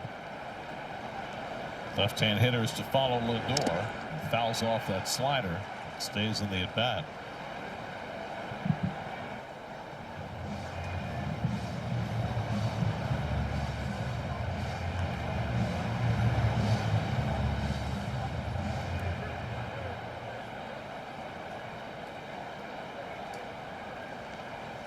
Seventh pitch of the at-bat coming to Lindor. And he struck him out with a high fastball. So Gosman has his 5th strikeout of the night. 1 out in the 6th. Threw him enough slow stuff to just get Lindor off that fastball and just got it barely by him up in the zone. Francisco just a little late on that pitch. So now Gosman about to throw his 90th pitch. The lefty Fluharty looks like he's not quite ready in the bullpen, so Gosman stays in to face Jared Young. He smashes one up the middle for a base hit. So the Mets resident Canadian gets a base hit in his native country. His 2nd hit of this series.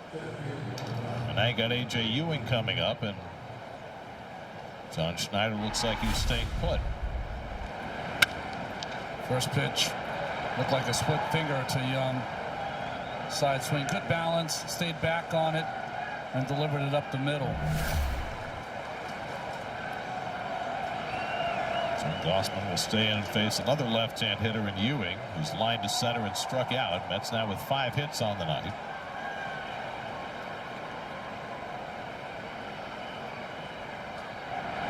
And Ewing pops one foul back and out of play. So the reigning Cy Young versus potential Cy Young thing fizzled at Yankee Stadium. It did. Scuba's held up his end. He's given up 1 hit through 5, but Schledler gave up 4 home runs and 6 runs over 4 innings plus. He had a chance tonight. If Schledler had a good game and kept his ERA under 1.8, it would have been the lowest for any Yankee through 18 starts since Whitey Ford in 1958. But his ERA went up over 2 with his performance tonight. How many hits did you say the Yankees have? Just 1. Just 1 hit? Yeah, Ben Rice home run. They have 4 consecutive games now where they haven't gotten more than 3 hits in a game. First time in the history of the franchise that that's happened. Ewing strikes out on the splitter. Second time he's fanned on that pitch, and Gosman has 6 strikeouts, 2 out of the inning.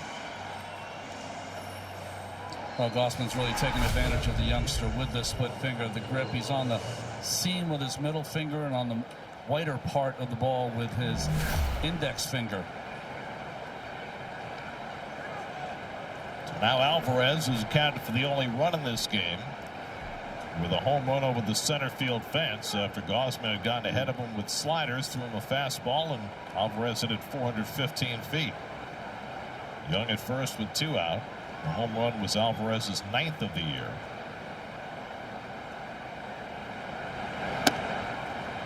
Gets first pitch fastball that catches the inside corner. Trying to throw that up and away, right down the middle. Covered by Alvarez. Difference in this ball game so far.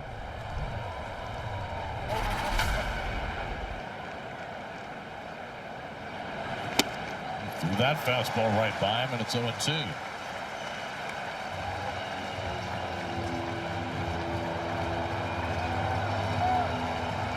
If he throws a pitch up in the zone, it will not be middle this time, you would think.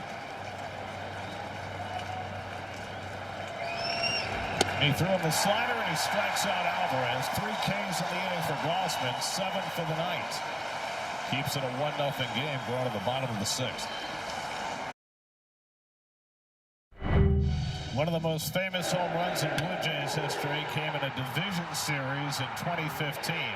Jays have not been in the postseason in 22 years. Contentious game with the Rangers.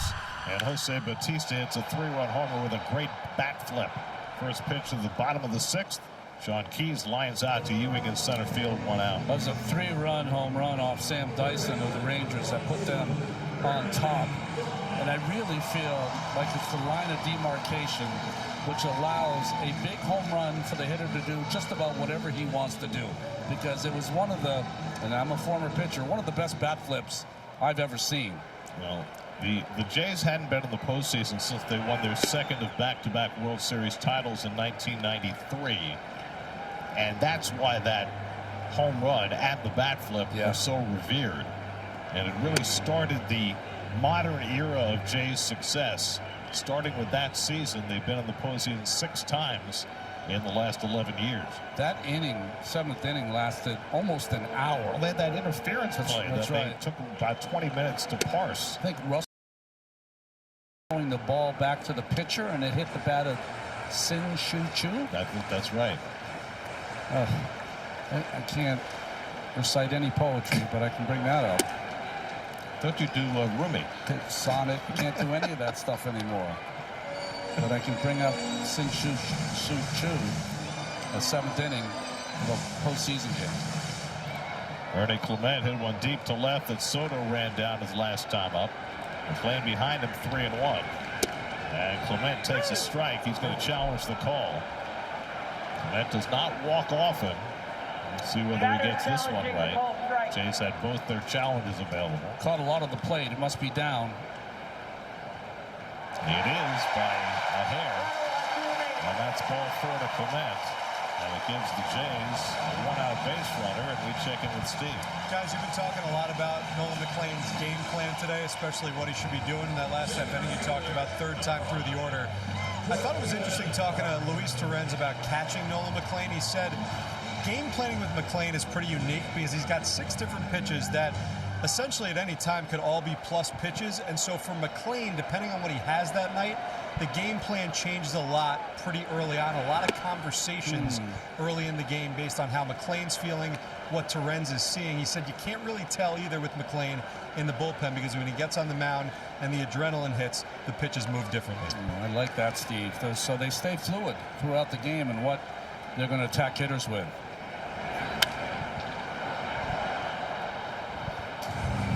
Throws 6 different pitches. He's thrown them all at least 7% of the time.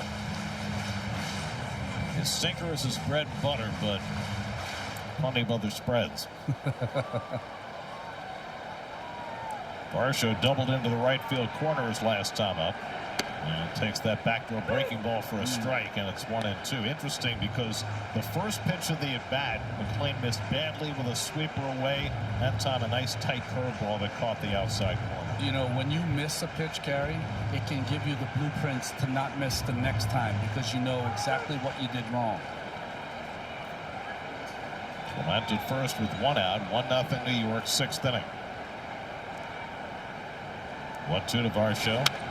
Foul back.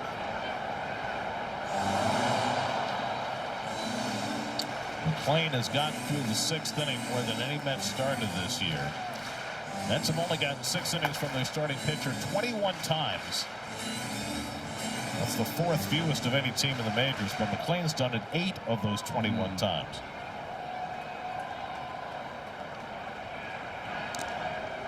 He also does a superb job of controlling the running game. He does. He's an athlete. He knows exactly when guys are thinking of running. He's only given up 2 stolen bases this year, and he has 2 pickoffs. Clement taking a very short lead. Now he's jumping, and McClain steps off, so that's a 2nd disengagement. I would imagine somebody had to yell at him to step off. Or Torrens might have dropped his glove. That's how they're trying to battling. And jumping around again, not going, and Varsho goes down swinging on the breaking ball. Strikeout number 7 for McLean, and that's the second out of the inning. For you folks at home, it's not easy when you don't have a lot of experience to be able to manage the running game, have the guy darting to and fro over there, you know he's doing that, and then still execute the pitch. Impressive. Now Luis Arias, who was not originally scheduled to start this game, but has gotten on base twice and has made a terrific defensive play. That was back in the first inning against Bichette. It's always that way, right? Yes. He was put in the lineup when Guerrero was scratched. Clement was going to play second. He moved to third. Keys was going to play third. He moved to first, and Arias was slotted in at second. And the fastball crackles on the outside corner for a strike, and it's 0-2 to Arias. Precision. Both of those fastballs just perfectly placed on the outside corner. Now you want to put him away as a pitcher. Nolan threw a career-high 104 pitches last Wednesday against the Cubs. He's about to throw his 90th pitch of this game, trying to get through the 6th inning.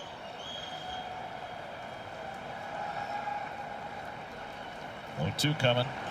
And the curveball just missed. 1 ball, 2 strikes. I think the home plate umpire got it right, though. Came a little around the plate and might have been down. Sean Barber calling the balls and strikes.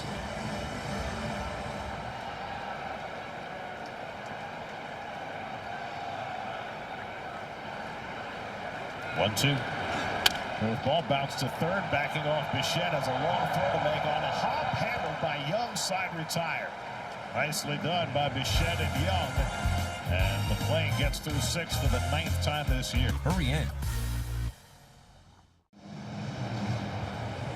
Well, because it's a day ending in Y, and, you know, his name ends in Y, Mason Fluharty is in the game. Yes, he is. His 46th appearance for Fluharty. Mets stay with Brett Beatty.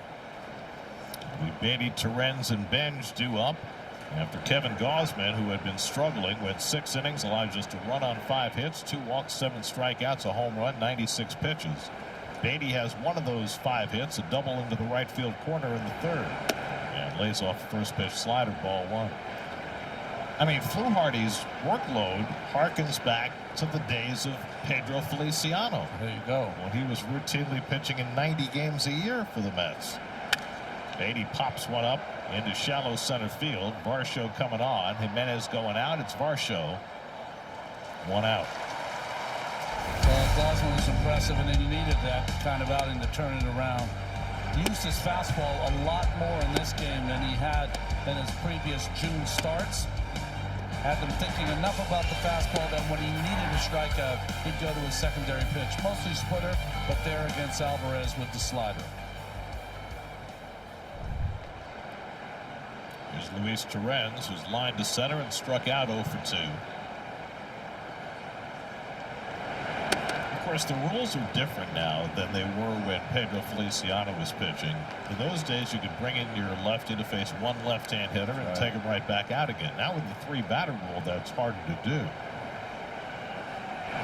So the question is, after how many appearances does it become foolhardy to use Fluharty? Well, if he has more appearances like he had last night when he didn't even have to retire a batter, Gary. He only threw 2 pitches, 1/3 of an inning on a caught stealing. That's a fastball strike to Terens, 1-2. What's going to be interesting for John Snyder, though, he's going to have a righty and lefty, Tyler Rogers, of course, that are going to appear in 80-plus games. Tommy Nance, the right-hander, is up in the bullpen now. Brooks Raley up in the Mets bullpen.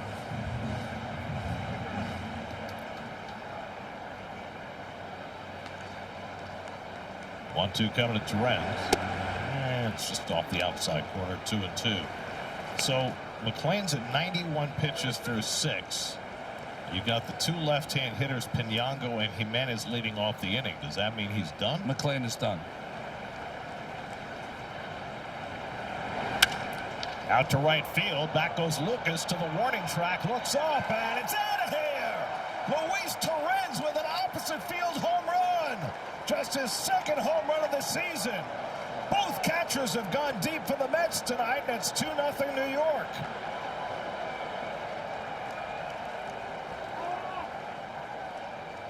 Torres with a shocker going the other way. Just able to check his swing on the previous changeup. Then he gets a fastball and delivers. That was impressive from Luis. It's his 29th career home run, and you can't think that maybe a handful of them have gone out to right field. Tried to come in, but it was middle, and you can see the side swing. He hits it late. That's how you got it over that right field fence. But the ball just wouldn't come out of the air, even though it was a line drive. I thought it skidded over the top of the wall before settling in for a home run. This ballpark has a blue line that goes all the way across from right to left. He hit it over the high part of the blue line because it goes kind of up and down and takes some turns. So trying to come in, ball's more away than in. And nice short stroke from Torrens. Oh, it cleared it by plenty. Fourth home run that Fluharty has allowed this year.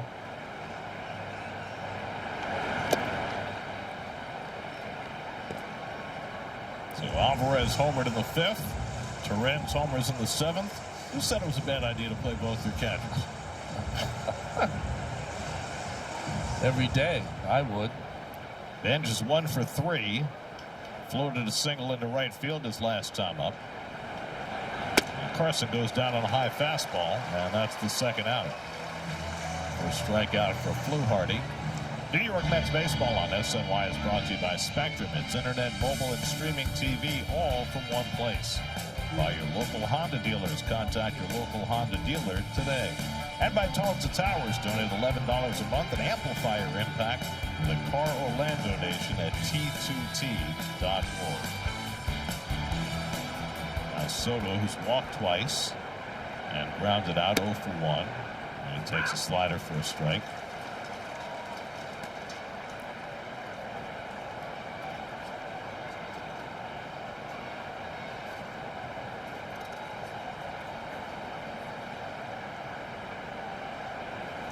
Soto has a base hit in his only career at bat against Fluharty. Grounds this one down to first. Keys makes the play. He'll take it himself. So Fluharty ends the inning, but not before Luis Torrens takes him deep, and it's 2-0 New York.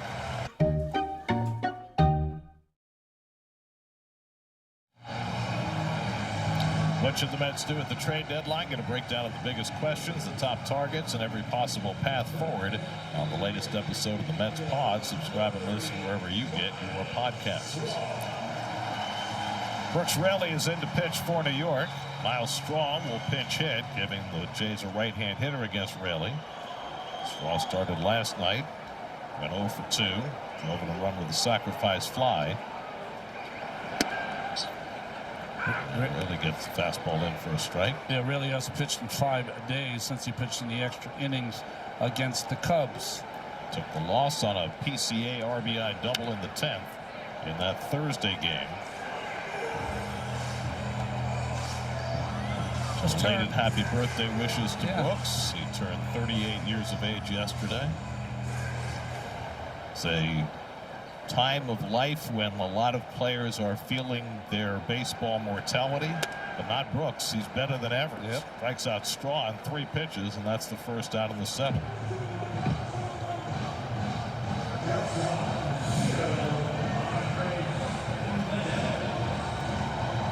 Rangers beat the Guardians 4-2. That's 6 straight wins for Texas. Jacob deGrom gets his 7th win. Andres Jimenez struck out and grounded out. He tries to drag a bunt, but pops it up, and Young with the easy play in foul territory. And that's the second out. So Raley quickly has 2 outs on 4 pitches. Boy, nothing makes you happier as a pitcher than first pitch pop-up bunt. Thank you very much. Phillies are up 8-0 on the Pirates tonight. Christopher Sanchez, 7 scoreless innings, 9 strikeouts, lowered his ERA to an even 2. Inside to Springer, ball 1. So the Phillies might have a chance to pick up some more ground on the Braves. Braves were up by 3.5 starting play today. They're down 5-1 to the Cardinals in the 6th. Springer takes outside. 2-0.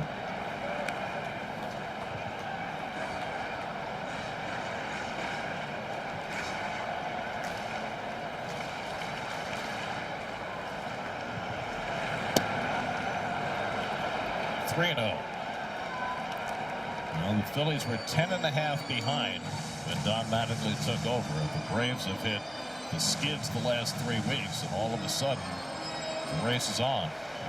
The Marlins have the best record in baseball in June. They're 19-6, and they're only 5.5 back. And it's a strike, 3-1 to Springer. Marlins are in Colorado tonight, tied 1-1 in the 2nd. 3-1 coming, and Springer yanks one foul.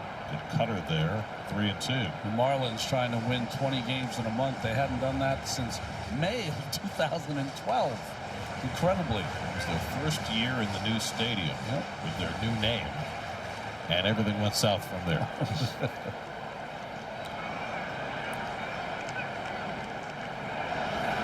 Swing and a miss. He got him with the changeup.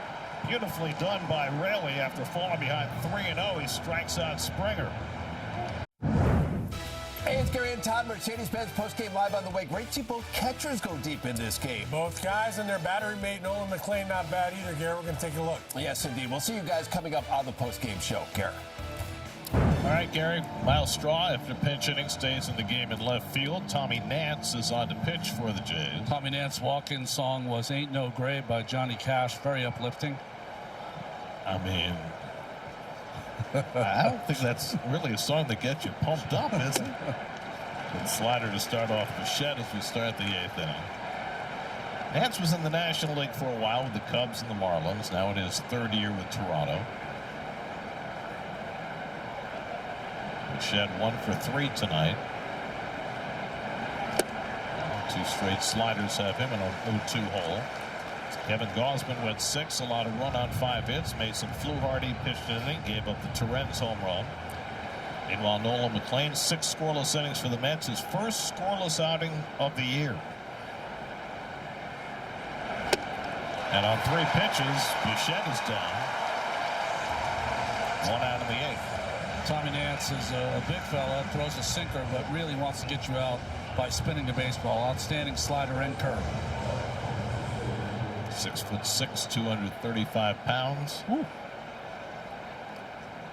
California kid from Long Beach. Here's Lindor, who's 0 for 3, flied out, grounded out, struck out.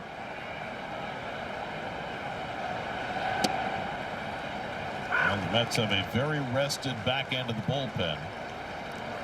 Weaver and Williams have not pitched in a couple of days.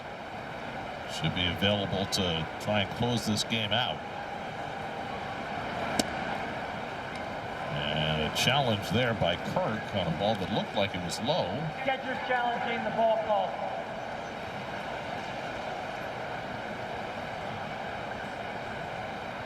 But it was a strike. Last 2 remaining. Congratulations, Captain Kirk.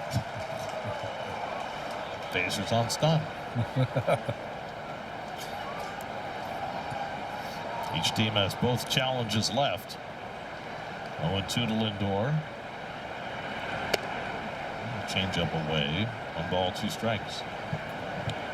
There is Luke Weaver, who's working on a streak of 23 consecutive scoreless innings.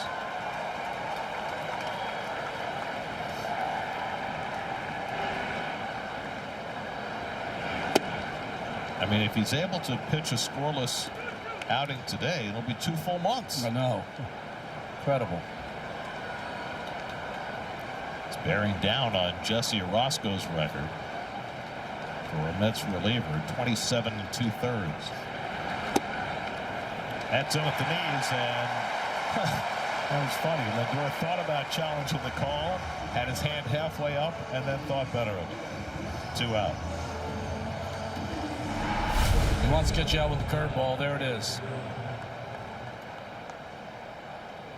Pretty good pitch. I know it caught plenty of plate. Was it high enough? Sean Barber said it was.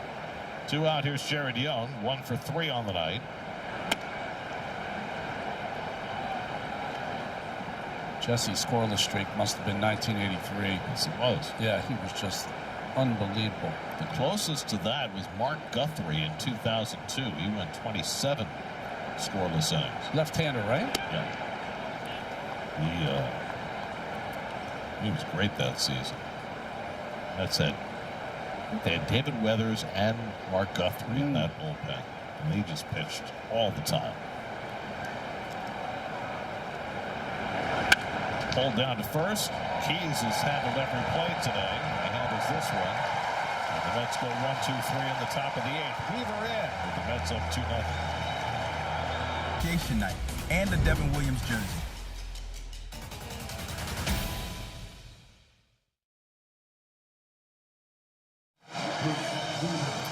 Well, we only come to Toronto once every 2 years, so we like to show it off. One of our favorite cities.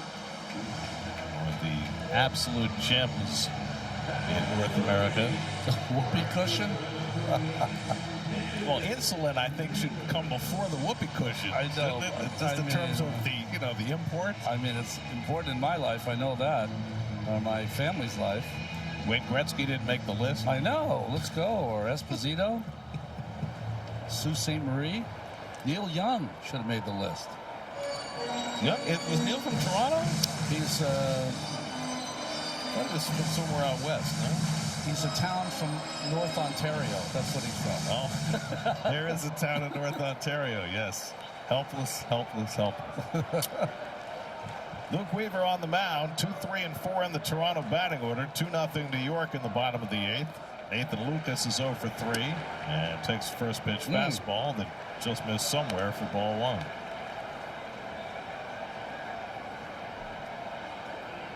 Lucas, Kirk, and Keys, the 3 scheduled hitters in the 8th inning.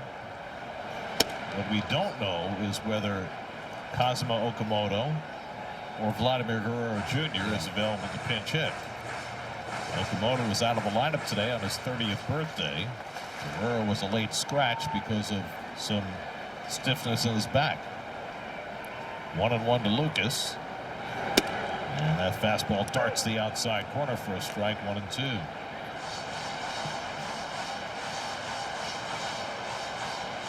Lucas 1 for 2 in his career against Weaver, who's had his troubles in this ballpark when he was pitching for the Yankees. Fouled away. So Alvarez and Torrens going deep tonight for the Mets' 2 runs. The last time the Mets had 2 catchers homer in the same game was 2019, when it was Wilson Ramos and Tomas Nido. Nido hit a walk-off in the bottom of the 13th to beat the Tigers. Nido in the Buffalo. Line to third, short hop nicely by Bichette. The throw is true, beautifully done by Bichette on a scorching 1-hopper. And Lucas retired 1 away. What a play and what positioning by the Mets. Deep, as deep as you can be for a left-handed hitter, and exactly where he needed to be.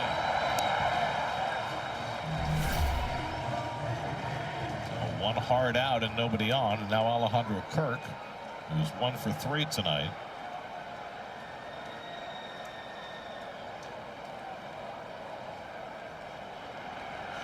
And Kirk hits a soft ground ball to first. Young with an easy play, 2 out.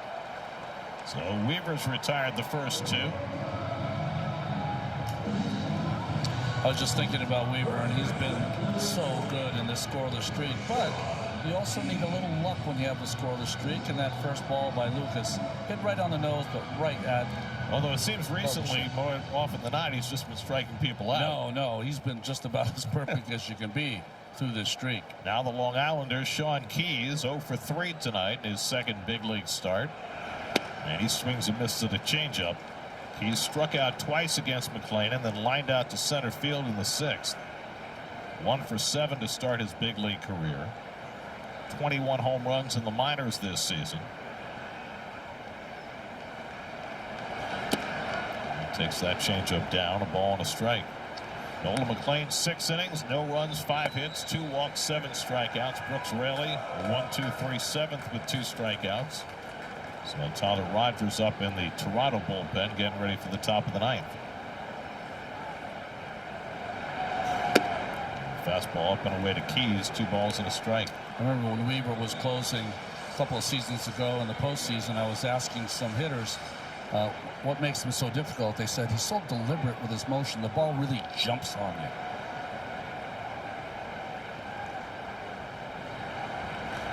Good changeup. 2-2 to Keys. Sean Keys, the first graduate of Harbor Fields High School on the North Shore to ever make it to the big leagues.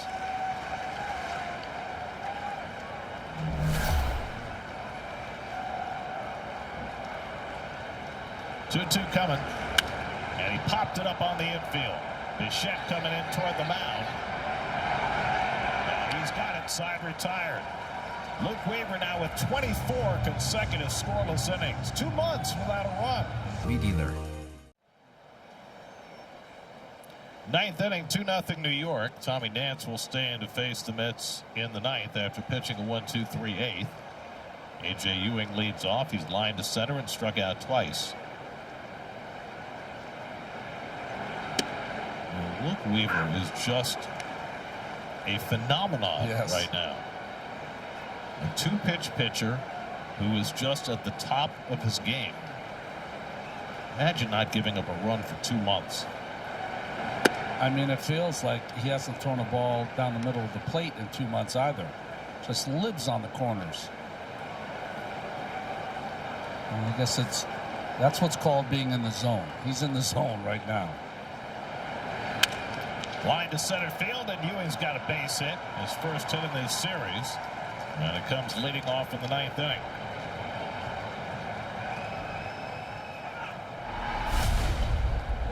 Tried to come in and jam the young hitter, but it leaked back out over the middle of the plate, and Ewing handled it. Great start here to the 9th.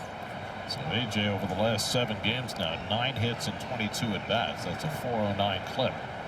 And now Alvarez, who got the Mets started with a leadoff home run in the 5th.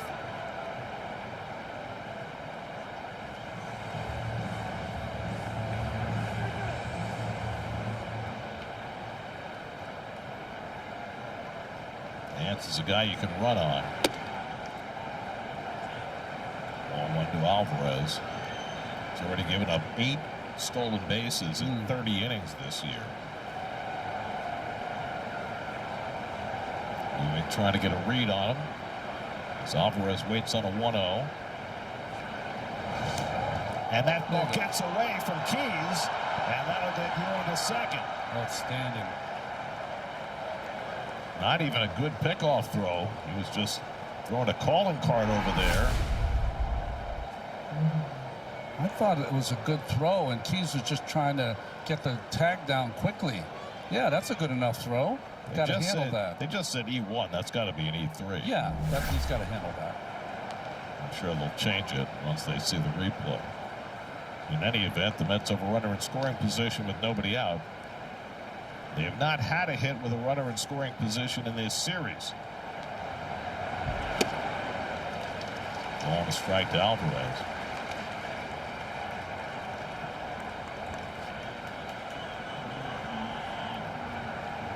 Devin Williams up in the Mets bullpen, ready to try and close this game out. 2 balls and a strike to Alvarez. After the postgame show tonight, keep it tuned for Honda Sports Night.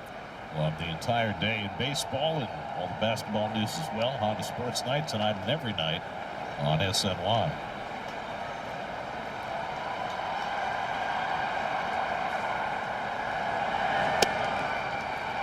High on the outside corner. Alvarez going to challenge the call. It's a good pitch. Mets batter is challenging the strike ball. Mets had both of their challenges available. It's the 9th inning, so not a bad time to use it, but it is a strike. And it's 2-2 to Alvarez.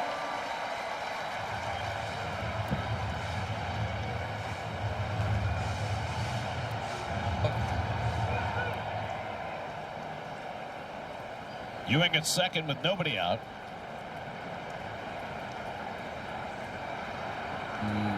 Last night, the Mets were 0 for 9 with runners in scoring position. Today, they're 0 for 6.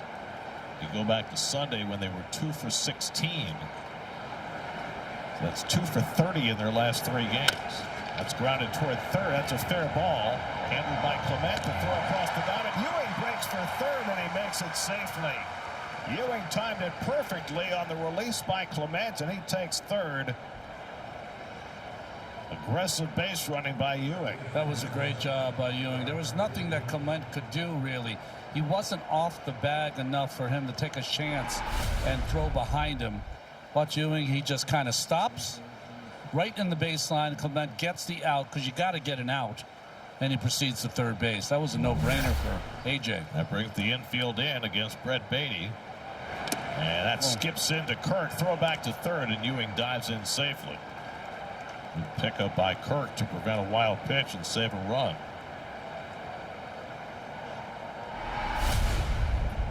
I mean, he's sitting on the outside corner, so he just throws his glove over there. Almost hit Beatty in the foot. I would think with his speed, Ewing's got to be going on contact. Has to be. Beatty a double back in the third. 1 for 3 on the night.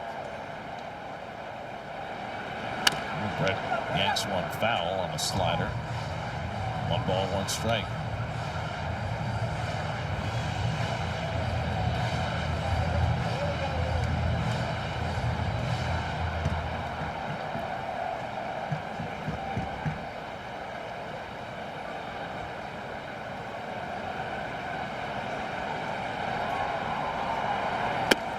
Brett takes the fastball off the plate. Now it's 2-1. Luis Torrens, who homered his last time up, is on deck. Devin Williams all warmed up and ready to go.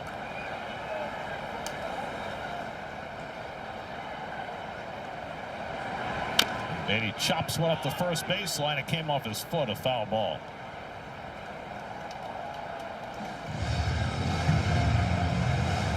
Brett's going to have to walk that off. That was painful.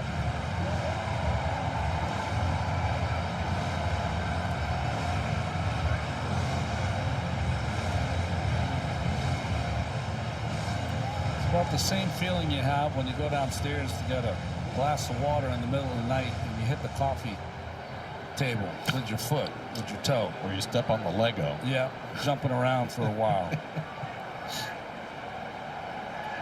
Nance needing a strikeout. 2-2 on Beatty. Ewing at third and 1 out. And Beatty flies one out to center. That'll get the run in.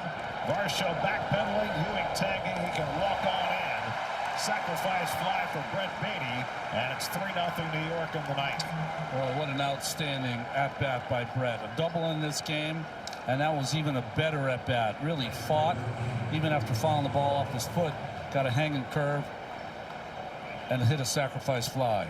So a little more breathing room now for Devin Williams in the ninth. 3-0 New York. And now Luis Torrens, who made it 2-0 with an opposite field home run.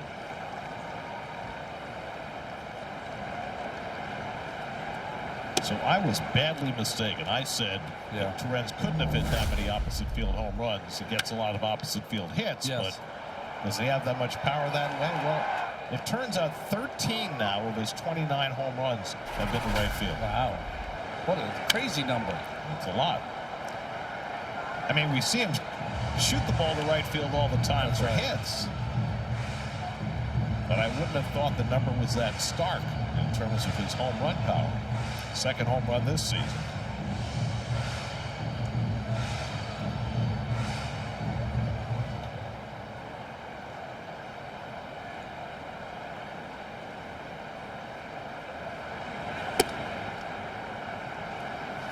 In the bottom of the ninth, the Jays will have Clement, Varsho, and Urias due up. And again, you've got Guerrero and Okamoto sitting on the bench. Don't know whether either one of them will be available to pinch hit. Didn't hear about anything being wrong with Okamoto. I assume it was just a day off. Guerrero, on the other hand, was scratched because of some back stiffness. It doesn't look like he's available. Be down in the cage if he were.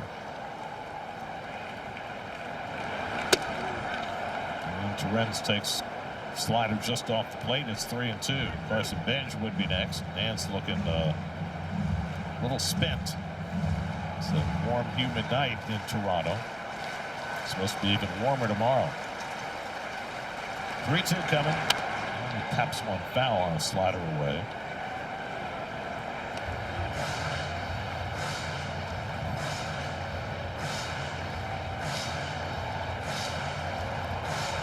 Jays wasted a good start by Kevin Gausman tonight. He's been struggling, allowed just the one run over 6 innings. Mason Fluharty gave up Torrens' home run, and now a run in the ninth. Torrens keeping this at bat alive.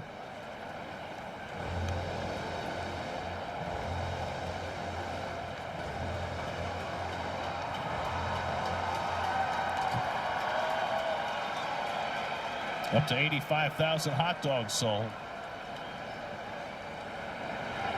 And that's up and in, ball 4, and so Torrens walks to keep the inning going.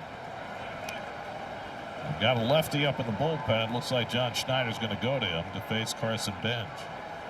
So Nance unable to close the inning out, and Schneider will have to go deeper into his pen. Yeah, he looks like he's thrown every pitch that he has had available to him tonight. Call to the bullpen brought to you by Nissan. Shop NissanUSA.com.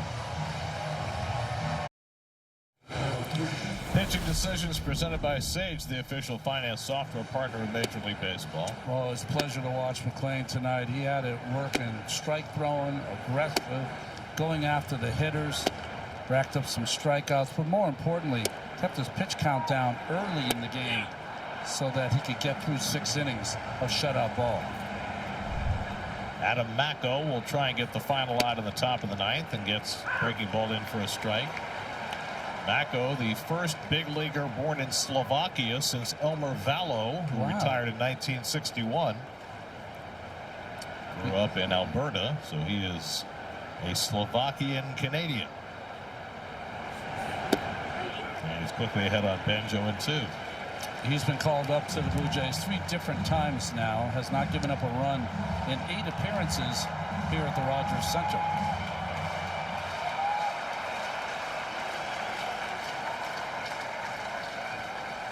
0-2 to Benj, and he goes away with a breaking ball, and it's 1-2. Mets 3 runs and 7 hits. The Blue Jays no runs and 5 hits. Kirk's going to challenge that last ball call. He's already been successful once in this inning and successful again. Strike 3 to Benj. That retires the side, but the Mets get another run in the 9th and lead 3-0 with 3 outs to go. Orkin, the best in pests. Last of the 9th. Mets looking for their 4th shutout victory of the year. First save opportunity in 12 days for Devin Williams. You see his numbers during the year. That extra run punched across in the 9th was a big run. Bobby Clement leads off, takes a fastball for a strike from Devin. Luke Weaver pitched a 1-2-3/8. Brooks really worked a 1-2-3/7. The Mets bullpen continues to work its magic. And then fouls off the airbender and caught a piece of Torrens, and it's 0-2.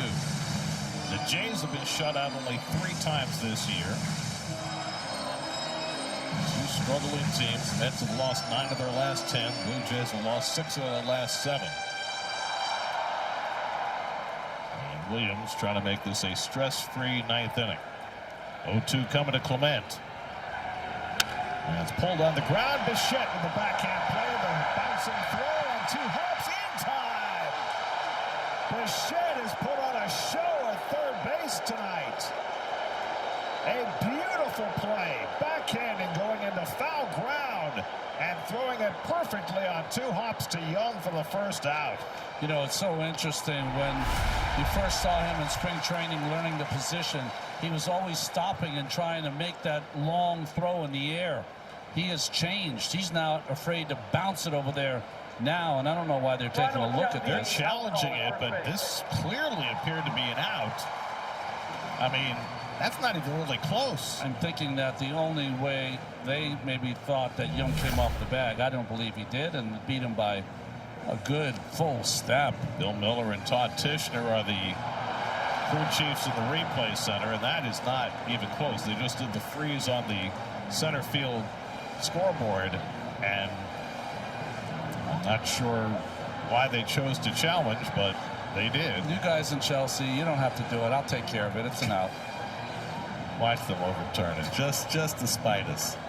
It wouldn't be the first time. No, it wouldn't. I'd spite us. We're only beloved in certain quarters. It's getting smaller, too. It's more like a dime. I mean, the ball's in the question is he off the bag? That's the only question. That was my question. And certainly, I don't think you can say that his foot was off the bag. Certainly, his spikes appear to be on the bag. But they're taking long enough to look at it that at least you have to wonder. This always reminds me of like a prize fight, Gary, when they take too long to tell you what the decision is. You're like, uh-oh, someone's going to get it bad. It's like the old saying about the poker game: if you can't see the sucker in the room, you might be the sucker. Yeah, that's exactly. I mean, there's no way in the world, even if you're saying you might slip a piece of paper between his spikes in the bag, that there's enough evidence to overturn. After review, the call in the field stands, runners out. There you go. Toronto will lose their So that's the first out of the ninth. And Bo Bichette with his third terrific play through the last 4 innings. This is the best one of them all. I mean, if he's got his foot on, it is one of the spikes. Yeah. He also put the foot back after he caught the ball, and that might have beaten Clement to the bag as well. In any event, call stands, 1 out. Now Dalton Varsho, who has one of the 5 hits for the Jays tonight, a double back in the 4th. He takes a changeup for a strike, 0-1. Varsho 1 hit in 2 career at-bats against Williams. The last 9 Jays have been retired since a walk to Clement in the 6th. Popped it up. Might be playable for Bichette in foul ground. 2 out. So Bichette is everywhere. And the Jays are down to their final out. Hot dog count. Not going to crack 100,000 tonight. Record is 102,000. They're going to fall a tad short despite a sellout crowd tonight. Clearly not hungry enough. Beach body season is coming, Gary. Now Luis Urias fouls away a first pitch fastball. Urias a bloop single, a walk, and a ground out, 1 for 2. Williams bidding for his 12th save of the year and his first since June the 18th in Philadelphia. The first game of that series with the Phillies. The Mets have lost 9 out of 10 since. The only game they won, Williams finished, but that was with a 4-run lead. And a call strike, and the Jays are down to their final strike of the night. There's Okamoto with the bat, just a chase. They get a man on, they'll send him up there. Give it a shot. 0-2 coming. Up and away, 1-2, although I guess they need to have 2 men on for him to really be utilized.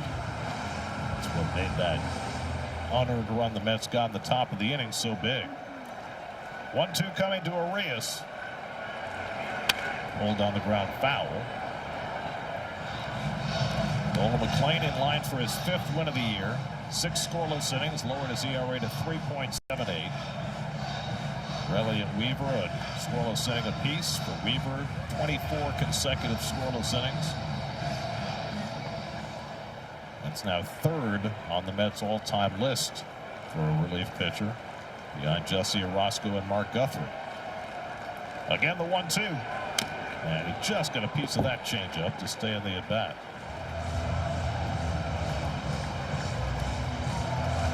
Final game of the series tomorrow afternoon. It's Canada Day, so the Jays will be wearing their red jerseys and their red hats. It's a great look.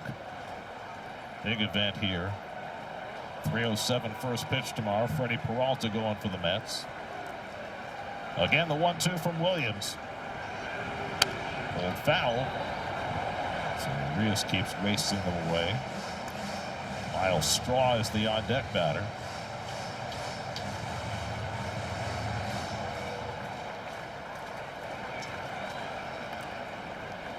Seventh pitch of the at-bat coming to Arias. Lines one the other way for a base hit. And the Jays have life in the ninth. Arias has had some great at-bats in this series. A two-out single to keep Toronto's hopes alive. Yeah, another couple hits here in this game for the second baseman.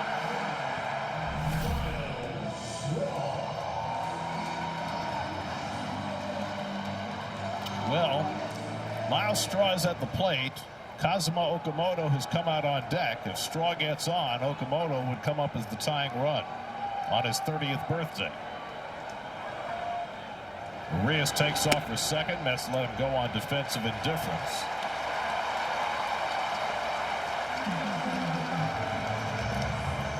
One to 0 to Straw, who struck out as a pinch hitter in the seventh against Raley. Now up for the second time.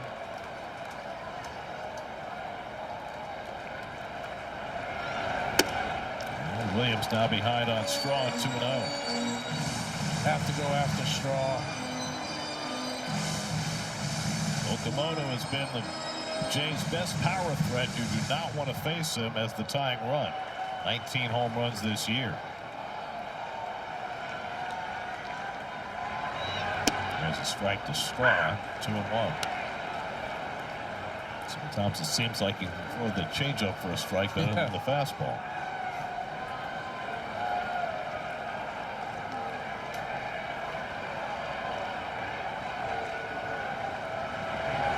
That's outside, ball 3. So Williams, after getting 2 quick outs, a long turn at bat for Arias, resulting in a hit. And now behind on Straw, 3-1. Just got to throw it down the middle. Yep. And Straw takes a strike, and now again, the Jays are down to their final strike. It's kind of the right play by Straw. He had to kind of do anything he could to get on base.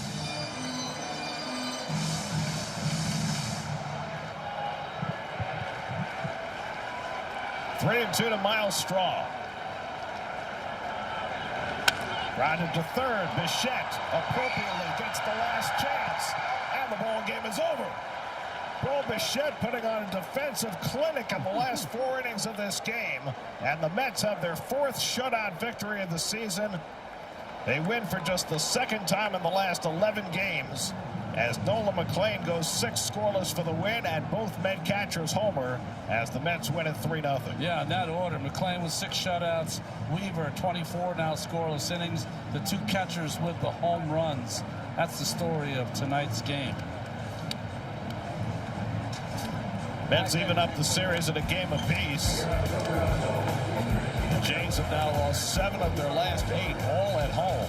And the Mets will have a chance to win a series tomorrow afternoon. Tonight's win is brought to you by Moomoo. Create a Moomoo account and join Winner's Rush, where every Mets win is your chance to win too. Terms and conditions apply. Moomoo Financial Inc., member FINRA, SIPC. There's your game summary brought to you by Spectrum.